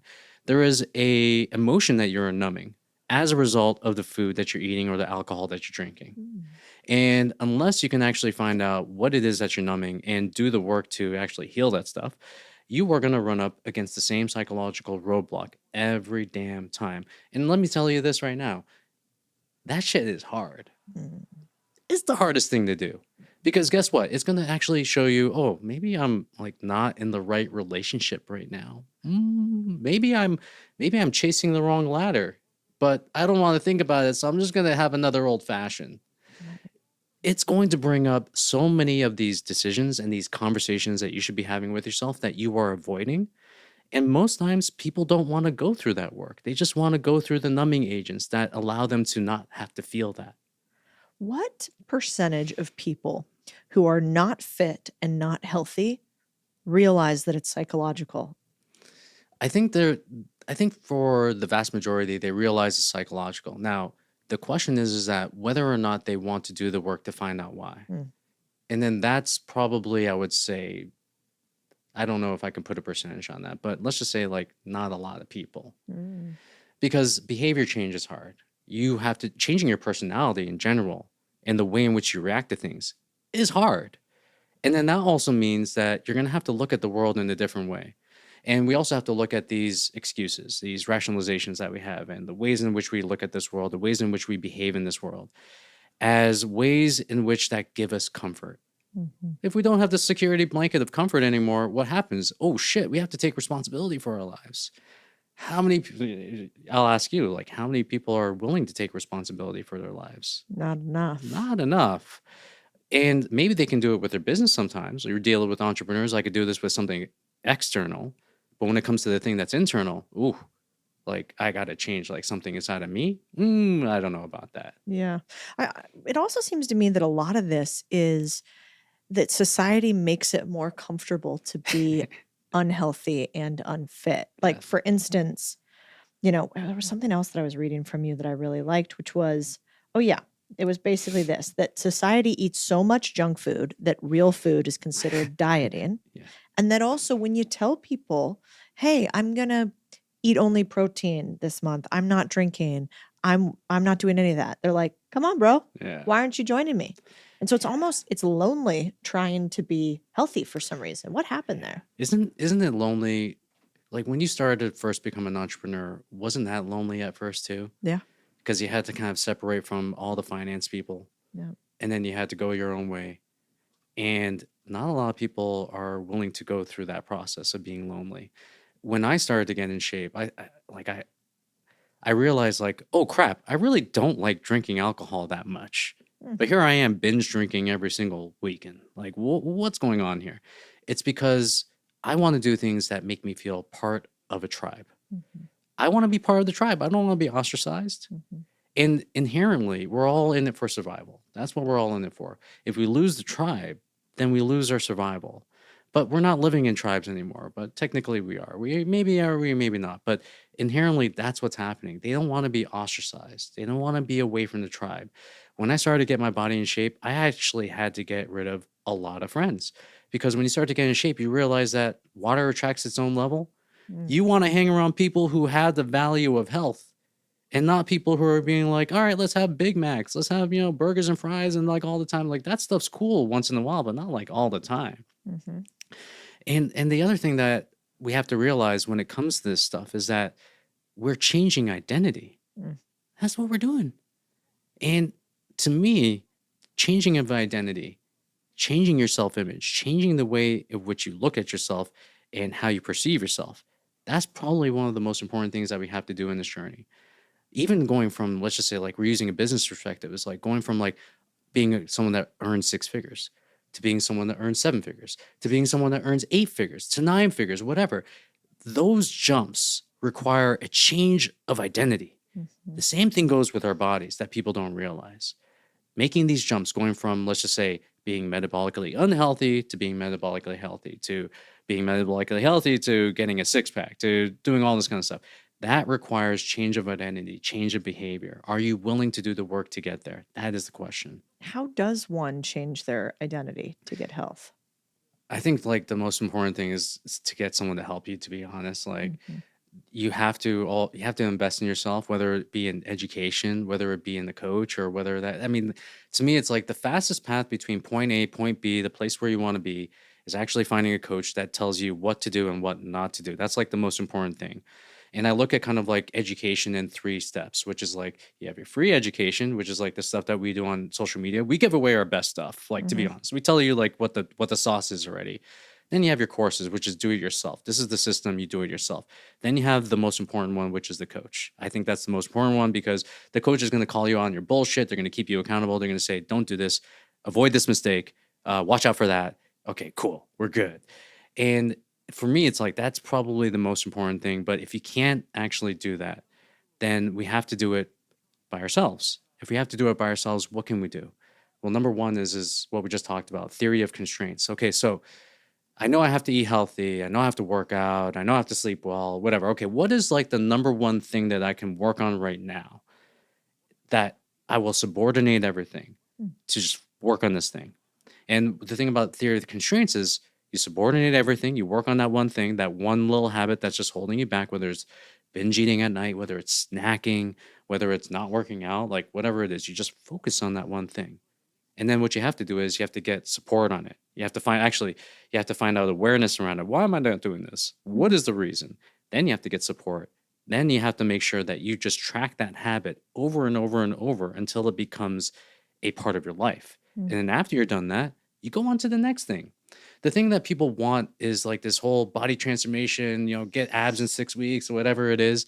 But the reality of the matter is that getting into the best health of your life is about incremental changes that you're making over the course of a year, 2 years, even sometimes like 3 years.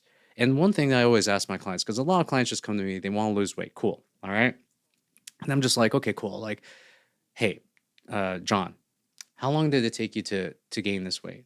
I'm like, yeah, ever since I started my business 5 years, I just like started gaining weight, and I just haven't, like, everything else in my life is great, but this part I just can't get a handle on. Cool. How long are you giving yourself to lose this weight? He's like, 6 weeks. I'm like, what? Like, dude. And so I have this mantra that I try to impart to my clients. It's just like, as long as it takes. If it takes a year, cool. If it takes even like a year and a half, cool. But what you're doing is when you give yourself an elongated time horizon to do this, you're giving yourself the chance to make mistakes. You're giving yourself the chance to find out things that work for you. You're giving yourself the chance to fall on your face and to know what that looks like, to step on a scale and to see that, hey, I'm doing everything I can, but the weight's still going up. Like, what's happening? It gives yourself the ability to actually create that objectiveness around your body, as opposed to the emotionality that a lot of people bring to it. Yeah. What do you think are some, I hate to use the word hacks here. What's a better way to ask this question? Sometimes I think when you understand a framework can accelerate your path to success. Yes. Because you're like, all right, I see a highway that I can drive down. There's like this framework we've already existed on. If I drive on a highway, I go faster than if I drive on a back street. Like, we just know that this one moves faster than the other. Mm-hmm. You have one framework, which I really liked, to determine if you're actually hungry or if you're eating for some other reason, which was called the apple test. Yes. And hunger is like a huge thing, especially for people who are trying to get lean. It's like hunger is going to pop up, right? Like, you can't do anything about it, especially if you're in a caloric deficit.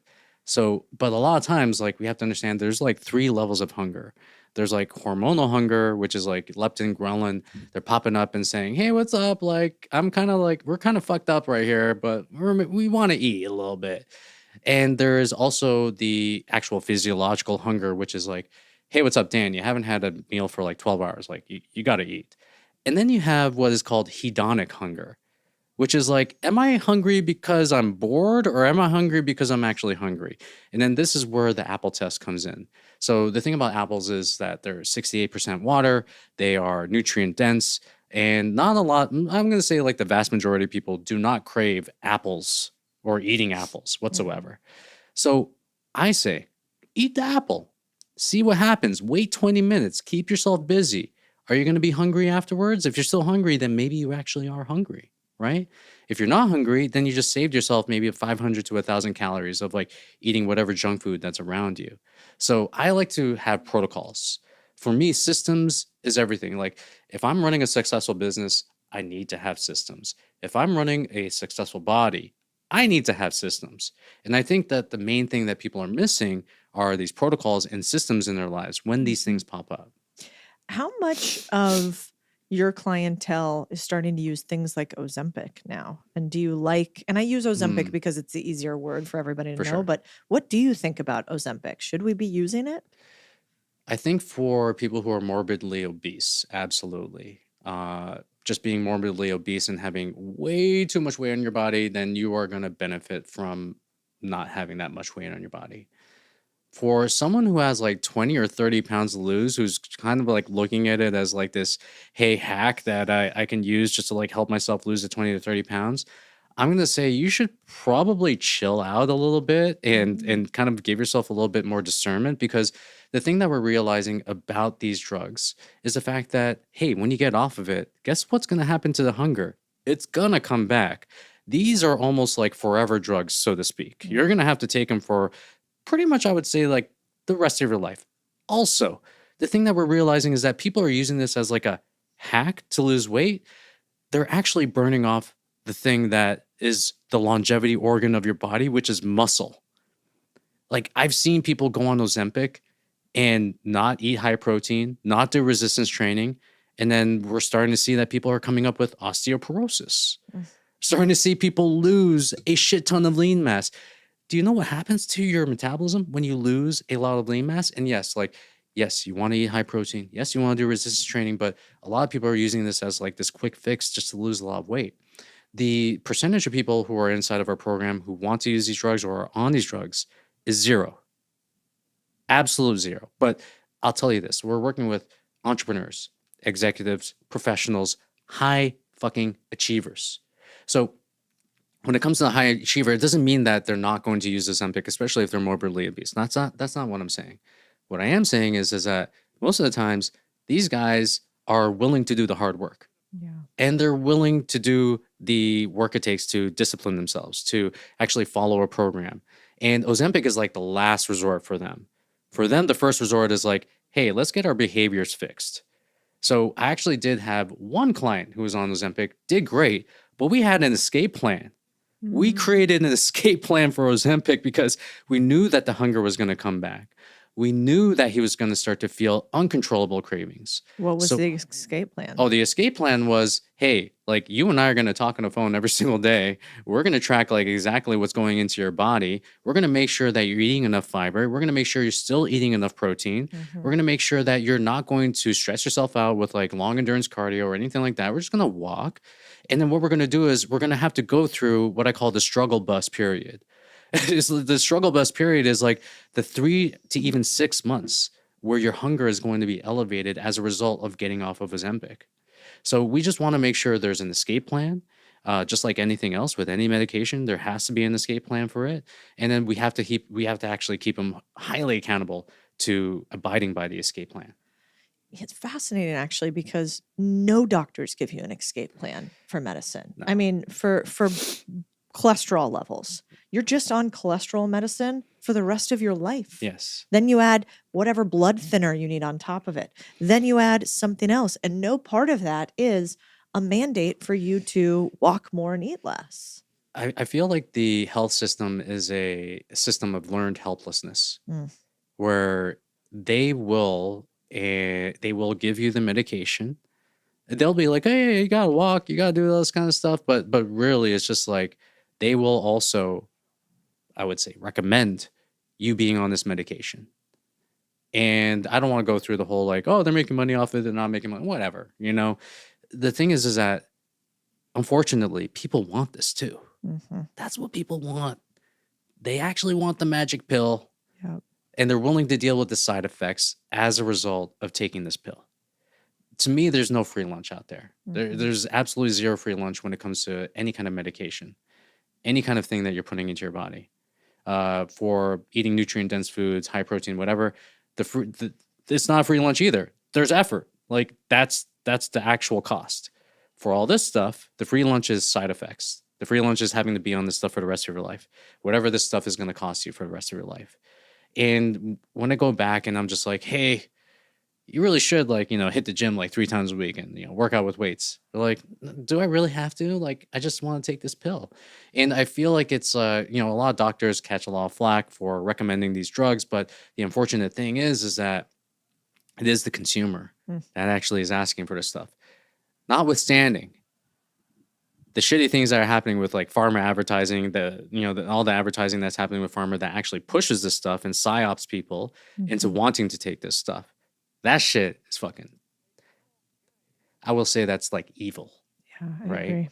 So agree. it's a confluence of a lot of things. And I try not to blame doctors for this kind of stuff. But again, everyone is complicit. Yeah, we're all a product of our environment too. One of the things that I think is really interesting about you is all these high performers that you work with. Yeah. And you talk a lot about the connection between the body and increased cognition in your brain. What have you found with high performers, and if they get their body more healthy, what happens to their brain? They make more money. That's number one. We hit record-breaking revenue months, almost with, I would say, like 75% of our clients. So like some of them are just masters at making money, but at the same time, for a lot of people, because it's not really, it is about the cognition, but to me, it's more about the emotional control. It's more about the decision making. So what we know about, especially when we get rid of visceral fat, when we get rid of belly fat, when we get rid of that stuff, what happens as a result is the brain start to work better. You start to amplify and start to grow areas in your brain that are responsible for decision making and emotional control. I actually set out this tweet before. People got pissed at me, but fuck it, whatever. It's just like if you have a big belly, it's gonna fuck up your brain, bar none. Okay, Interesting. like it is.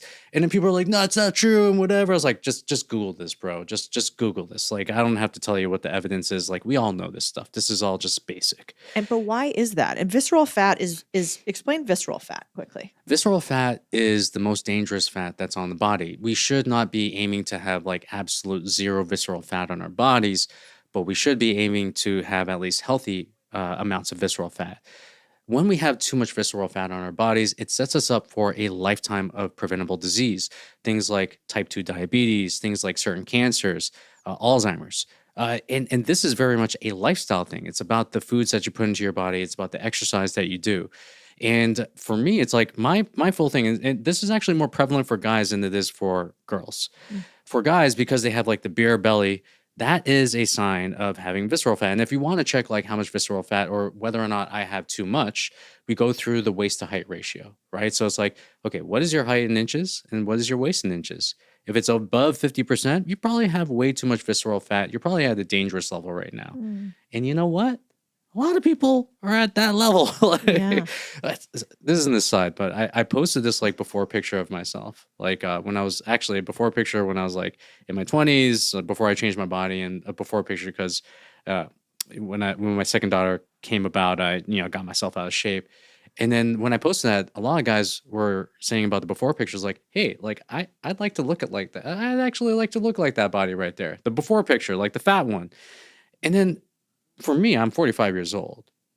I remember 20 years ago, I was like, that was actually considered fat back then. Yeah. Standards have inflated large amounts. Now that's not now that's actually considered to be healthy. But when we know about metabolic health, like anything above like say for a guy, like 20% body fat is going to be metabolically unhealthy. But standards change. Even right now, they're like lowering the standard for like testosterone, saying like, okay, you shouldn't have this much. You should actually have like around like 500 or whatever. But I digress. And you think that that is wrong. They're just averaging out to what society is today. Yeah. And because most people have lower testosterone, they're saying this is average. You're like, yeah, but it's not good for anybody. They're moving the goalpost. Wow. That's what they're doing. Like they're just moving the goalpost. And there is something to be said. I don't want to get into kind of like the overarching kind of like idea of what testosterone is, but they've done studies where it's like when you have more testosterone in your body, when a guy has more testosterone in his body, he becomes more of an independent thinker.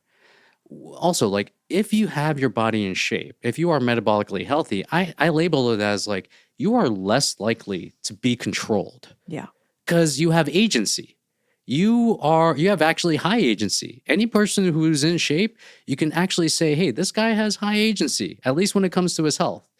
Because you're willing to do what it takes to keep yourself in shape. It's discipline. How do they show increased independent thinking with decreased, let's say, visceral fat or increased muscle? How would they? It's more correlation with the testosterone thing than it is with the visceral fat. So how do they measure that?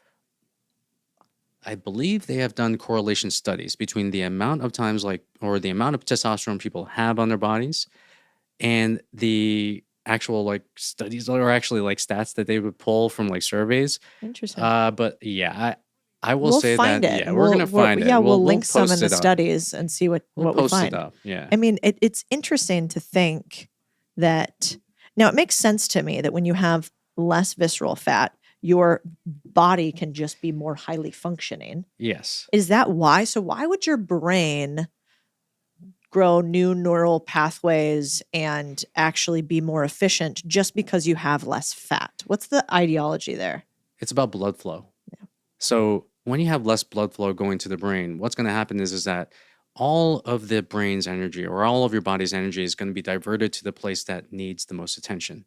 And that is protecting your organs. And the thing that we know about visceral fat is the fact that where it's placed in the body is around your most important organs. It's around your heart, it's around your liver, it's around your pancreas, it's around your kidneys.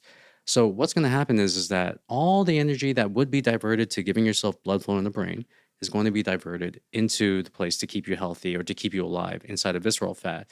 And what we know is that when you have more visceral fat on your body, it actually leads to more shrinkage in the brain for the areas, I think it's the hippocampus, that has the responsibility of emotional control. Fascinating. I had no idea. Yeah. Well, I think, this is the other stuff that sort of normal now is to relegate health as something totally self-sufficient from wealth. We say, yeah, well, I'm wealthy because I have a lot of money.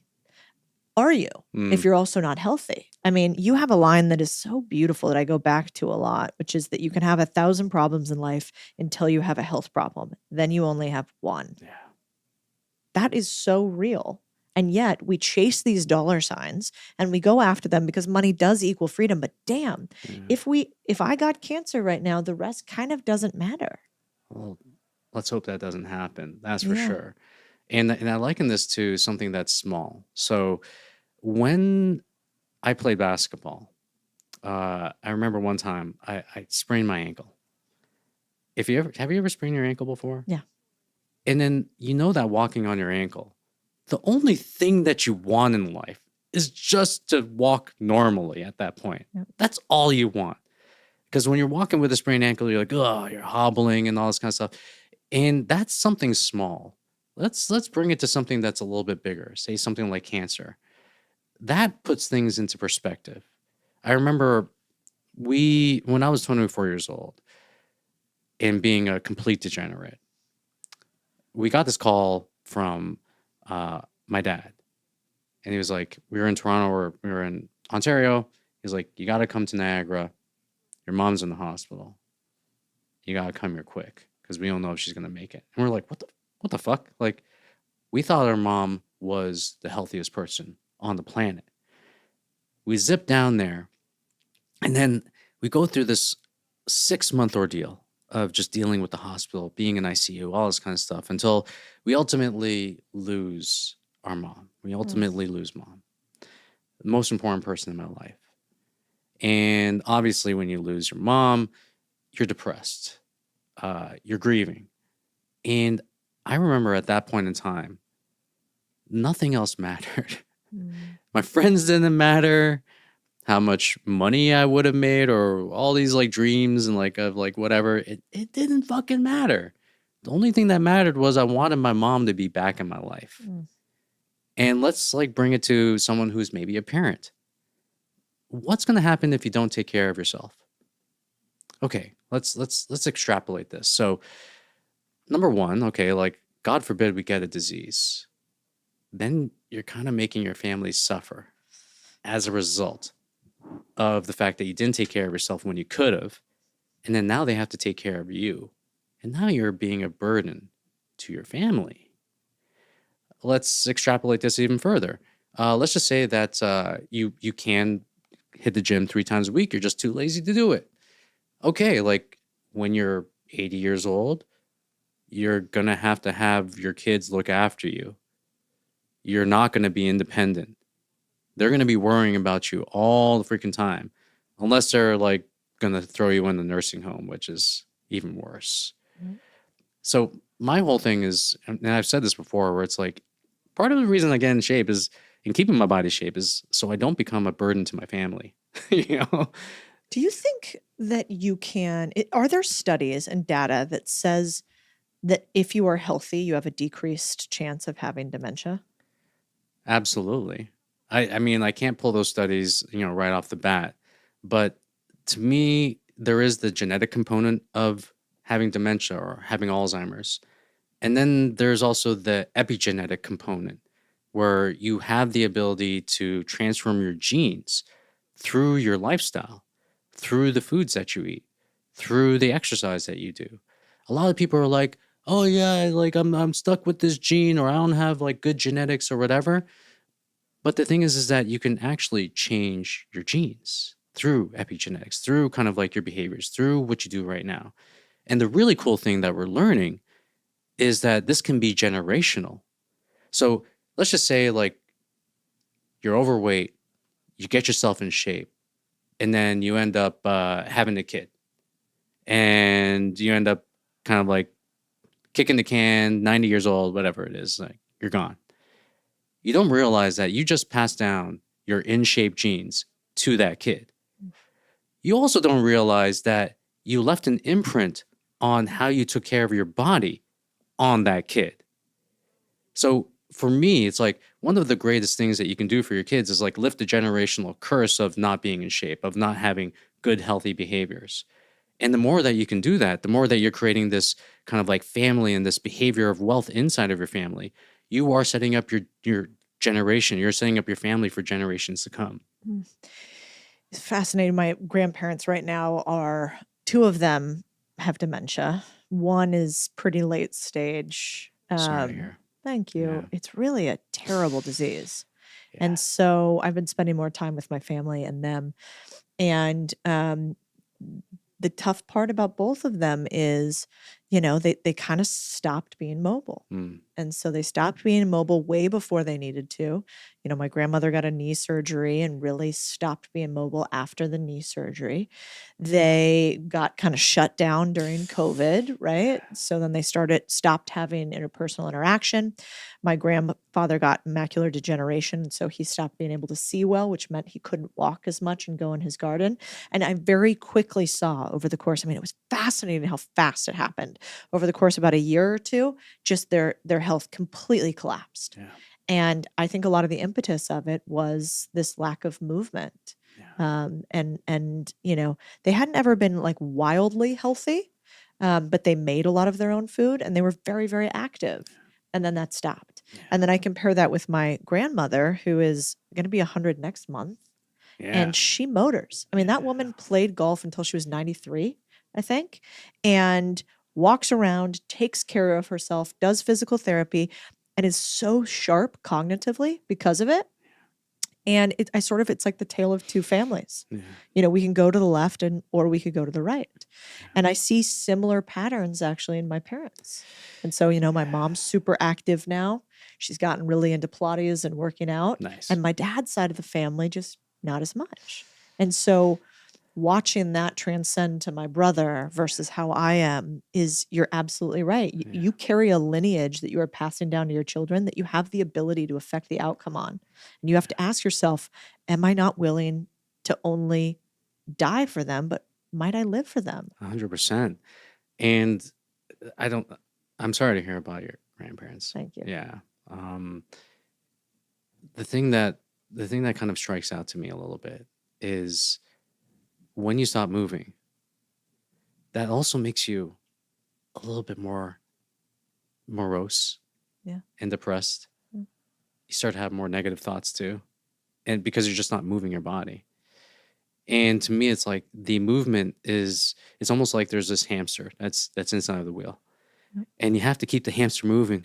You have to keep the hamster moving all the time. And if you stop it, it is the old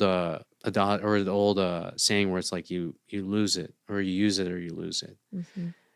And for me, one of the things that I constantly remember is like I have a really close friend, and his grandparents lived until 99 and 100. What did they do every day? They walked 2 to 3 miles, no matter what the weather was. Yep. They cooked their own meals. I met my first centaur. Actually, I met probably my second centenarian. So she was in Haleiwa in Hawaii, and sharp as a tack. And I asked her, I was like, "You're my second centenarian that I've ever met. Why? Like, what happened?" And then she was like, "I play tennis. I go out. I still drink margaritas. I still eat tacos, but I stay active. I keep my weight, pretty stable, and I have fun." And then she was like the happiest person I've ever met too. Yeah. Big smiles. So my whole thing is just like you have to constantly keep yourself in motion. No matter, because the whole thing about life right now is like, how can we make you as comfortable as humanly possible? That is true. To me, comfort is a drug. Yeah. That's the most addictive drug on the planet right now. It's like, how can we stop you from moving? Even this whole thing with like robotics and like all this stuff, like, how can we stop you from cleaning your home? How can we stop you from doing your dishes? How can we stop you from gardening? How can we make life easier for you? And my whole thing is like, you don't want life to be easy. Like once life is actually easy for you, that's when all the shit hits the fan. Mm. That's when you see the slow degradation of the way in which you should have lived. Mm. So for me, it's like keep yourself in motion. Yes, there are ways to do it. You want to be lifting weights, obviously. You want to be eating a nutrient dense diet. You want to be focusing on your sleep. But give a fuck about your health. Yeah. Yeah. Are you still close friends with people who are really unhealthy? Am I still close? That's a very good question, actually. Yes, I am. And I have people on my team who are somewhat not as healthy or metabolically unhealthy. And for me, it's about the person. It's not necessarily about their behaviors. Yeah.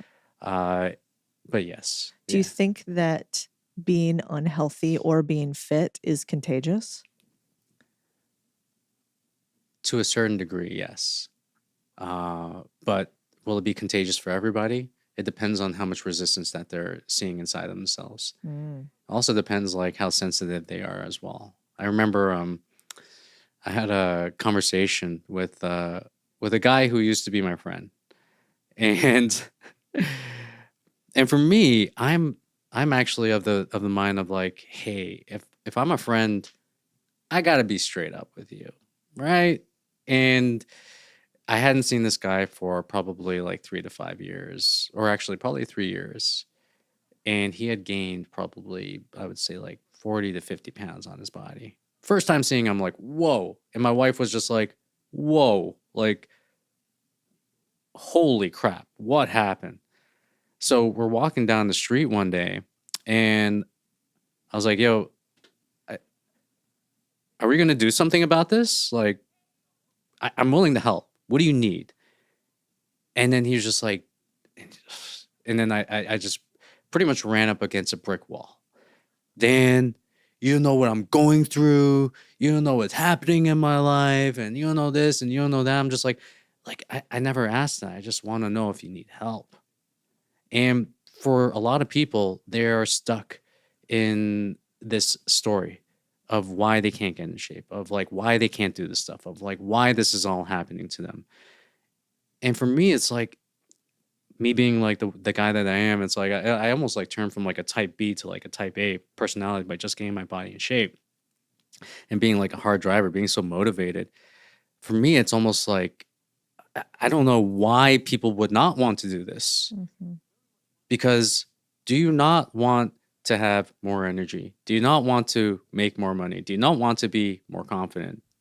And all it is that people have this story around the reasons why they can't get in shape. And as long as you actually just still be stuck in that reason, then it's just not going to happen. Yeah, my dad always says you can't teach desire. Yeah. And so, but I do think, to your point, you can stimulate somebody else to desire a thing that they truly want. And it sounds like that's what you do. It's by getting to that root and then saying, hey, are you aware that this idea is what's holding you back? And then they might have the desire to fix that. I would hope so. It depends on the person. Can you tell right away if somebody will do the things that they need to do to change their health or not? Do you have like a 60-second gut reaction to it by now after 20 years? Definitely. Are we talking about someone that's like hiring me, or are we talking about someone that's like do you have questions that you go through that you're like, well, you're not going to make it, I can already tell? Okay, there's actually a line that people use where I'm like, you're not going to make it. And the line that they use when they hire me is like, I'm going to be your best client ever. That's a red flag. That's the red flag. Wow. Because to me, and I'm like, cool, I would love for you to be my best client ever. I would love for you to have like a before and after. But what I've come to realize is that why you're doing it is probably the wrong reason. You're doing it for external validation. You're not doing it for an intrinsic motivation to get yourself healthy, to make yourself feel better, to become a better version of yourself. You're doing it, you're saying, I'm going to be your best client ever. I'm just like, oh, crap. That's like the death knell. I wish you hadn't said that to me. And then for me, I'll automatically be like, no. Like, do this for yourself. I don't care. Like, you're hiring me. Do this for yourself. But when people say that, I'm automatically being like, you're probably doing this for the wrong reason at this very moment. That's so fascinating. Yeah. All right. We have a little exercise we do at the end of every podcast. Okay. You ready? I think so. Okay. We give you this card, and on it, you write a little letter to either young Dan, maybe it's 24-year-old Dan, or to the 24-year-old Dan's listening in the audience. What would you tell them? And then you can choose to read whatever you want from that letter afterwards on the podcast. Oh man. So we're going to just give you a few minutes. We'll step out. Okay. And then you All think right. about it. We'll come right back. And Okay? this is a message to 24-year-old Dan. Yeah. Okay. Oh my gosh. So what do you want to read to us that you would tell young Dan? Oh man. All right. Dear Dan, first off, let's get this out of the way. I love you. I love you regardless if you're a degenerate or a multi-millionaire.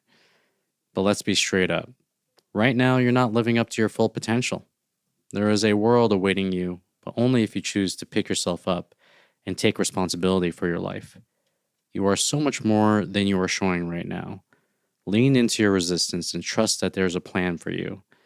And there's actually a line my mom would always tell me when I would sit across from her desk. She would sit me down at her conference table. She would have this talk with me every single time I was fucking up. And then the line was, you can do anything you put your mind to. And it's time to show the world what you can do. I love you. Signed, Dan Go. Yeah. So beautiful. Yeah. Dan, go. Dan Go. Yeah, Oh my gosh, I appreciate it. I love this. Well, we are going to keep them. Thank you. Yeah, and we're going to put them into a book for everybody. Oh, wow. And it's just like a little lovely I think sometimes like when we're on stages like this, people think that we're whatever we are. Yeah. And even if we're giving advice or telling our stories, like we've been in all the highs and lows between all of us. We're all a mess. So I think it's really a beautiful thing to share. Thank you. Thank you. And it's something to be said about the people that we see on social media, where it's like, we have to understand that we're talking to human beings right here. 100%. Yeah. He is super Yeah. flawed. Extremely flawed. Super fucked up and just like trying to human as much as we can. Yeah. And I think about this often, where it's just like, in the scope and the scale, it varies, but it's just like, you're speaking to millions of people and you're also getting the feedback from millions of people. Yeah. And I don't know what it's like to be a girl. I don't know what it's like to be a woman. But when I look at social media, I'm like, holy shit, women get it way worse than guys do. I'm like, God There's damn. some Like, weird especially from stuff. guys. Like, what's up with that? Like, anyways, but I don't know. it's a weird game that we're in right now. And I think this is like something that no one has ever navigated in their lives. And I think both of us are doing a pretty damn good job of it. I think you're doing a great job of it as well. Right back at you. Thank Thank you. you. Yeah. Well, it's always good. You know what really helps me is like meeting other people that are online, not for the cloud or for, it's like to text you and Sahil and some of my other friends when stuff's going sideways and going, hey, did I do something wrong here? Yeah. Or is this like being taken away? Yeah. You know, should I be changing? Am I presenting myself some way, or do I have to just like ignore the noise? And it's really helpful to have friends that'll tell you straight up, Yeah. you know, the truth. Yeah. It's one thing to hear from like your family and be like, hey, don't worry about it, whatever. But that's why this whole creator space, it's such a very intimate space. And a lot of us know each other. A lot of us actually meet each other in person. And it's so beneficial to bounce this stuff off of each other. 1,000%. And also with like we were talking about some of the book stuff and the things I'm going through with that. It's just so beneficial to talk to someone that understands where that person is coming from, the things that they are going through, the decisions that they have to make in their lives.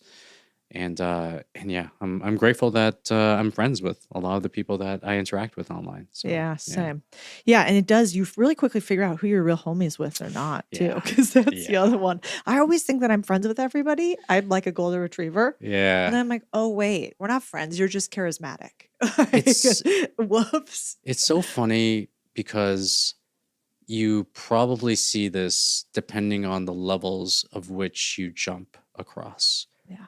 So, you're homies with someone when you're like had 100,000 followers on Instagram, and then you hit 1 million, and then that homie's just like, she got too big for her britches, and like all Right. and yeah, and it's just like, and for me, I'm like, I still look at that person like, you're my boy, you're my homie, but it's so weird because they kind of like see you as like being different in a sense when you're completely the same person as you were when you were at 100,000. Yep. Values, everything like that. So Yeah. it's weird to see sometimes. I know. Yeah. I totally get it. I remember when I first met Tim Ferriss and like started becoming friendly with him, I didn't understand because I wasn't very big on the internet thing, that whole like not wanting to be public and his essays that he's written on the subject. Yeah. And now after being a little bit public, I'm like, oh, I do get it. It's a huge blessing. Like, oh my God, it's such a huge gift and responsibility. But it also can, if you don't have your head on straight, it can drive you fucking crazy. And you can turn into a psychopath. So I have this thing where I'm so blessed that I got started late. And I would say like Same. it's like maybe you got started at like 35 or something, Yeah, whatever. I think that sounds right. And it's just like you have the requisite maturity to deal with this stuff. Yeah. I can't imagine myself at 20 years old having to deal with this shit. No, dude, I'd be Justin Bieber today. Oh, I'd for be sure. Fucking losing it. Oh, for sure. Yeah, I mean, he's actually doing pretty good. I'd be Yeah. Britney Spears. I'd be like those knife chop. I mean, Oh my and God. it's, honestly, especially because people kind of forget when you get this much attention that you can get in your own head and also turn yourself into a dick. Yeah. And you can be like, everybody's looking. Nobody really cares. They care about for like 30 seconds online. Yes. But then you go into the real world and people are mostly only nice. Yes. Unless you're in politics, then I think people are probably mean. Yeah. We're going to stay out of that. Stay I'm out going of to stick that with bank part. accounts. You stick with bodies. 100%. And we'll take it from there. Yeah, I don't want to get into that space, but No, but that would be un-Canadian of you, actually. Aren't you guys like too man. nice? No, not anymore. That's Yeah. actually true. That's actually true. We don't have that moniker anymore. Dang it! I know. Yeah. I watched that hockey game the other night yeah. where they booed the American flag. French Canadians, though, that's a different breed. I like that crew. Yeah, but Nick's laughing because he was a hockey player. He knows it's up. But the thing is,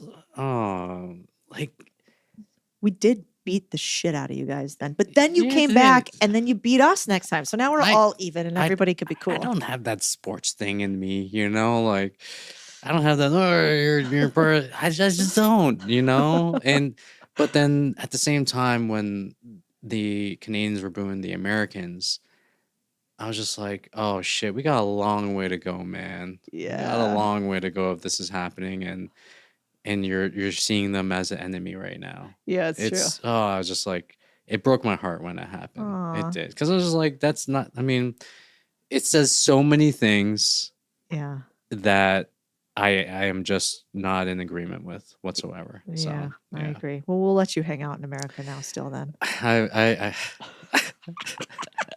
I was actually telling my family, I was like, oh yeah, we're gonna become the 51st state, and they're pretty much like locked into the media scape, and they're like, fuck. I was like, oh shit, okay. Too soon, stir Too in the soon. pot. Yeah. But I'm kind of like, Would it be the worst thing ever? I Yeah, don't think it'd be that's- bad, Yeah. I think that if we can't make jokes about stuff like this, then we've lost our minds. But I'm sure people will 100%. tell us in the YouTube comments whether they like it. Oh. They'll be like, the thing is, that Dan Go, I'm unfollowing him. Yeah, pretty much.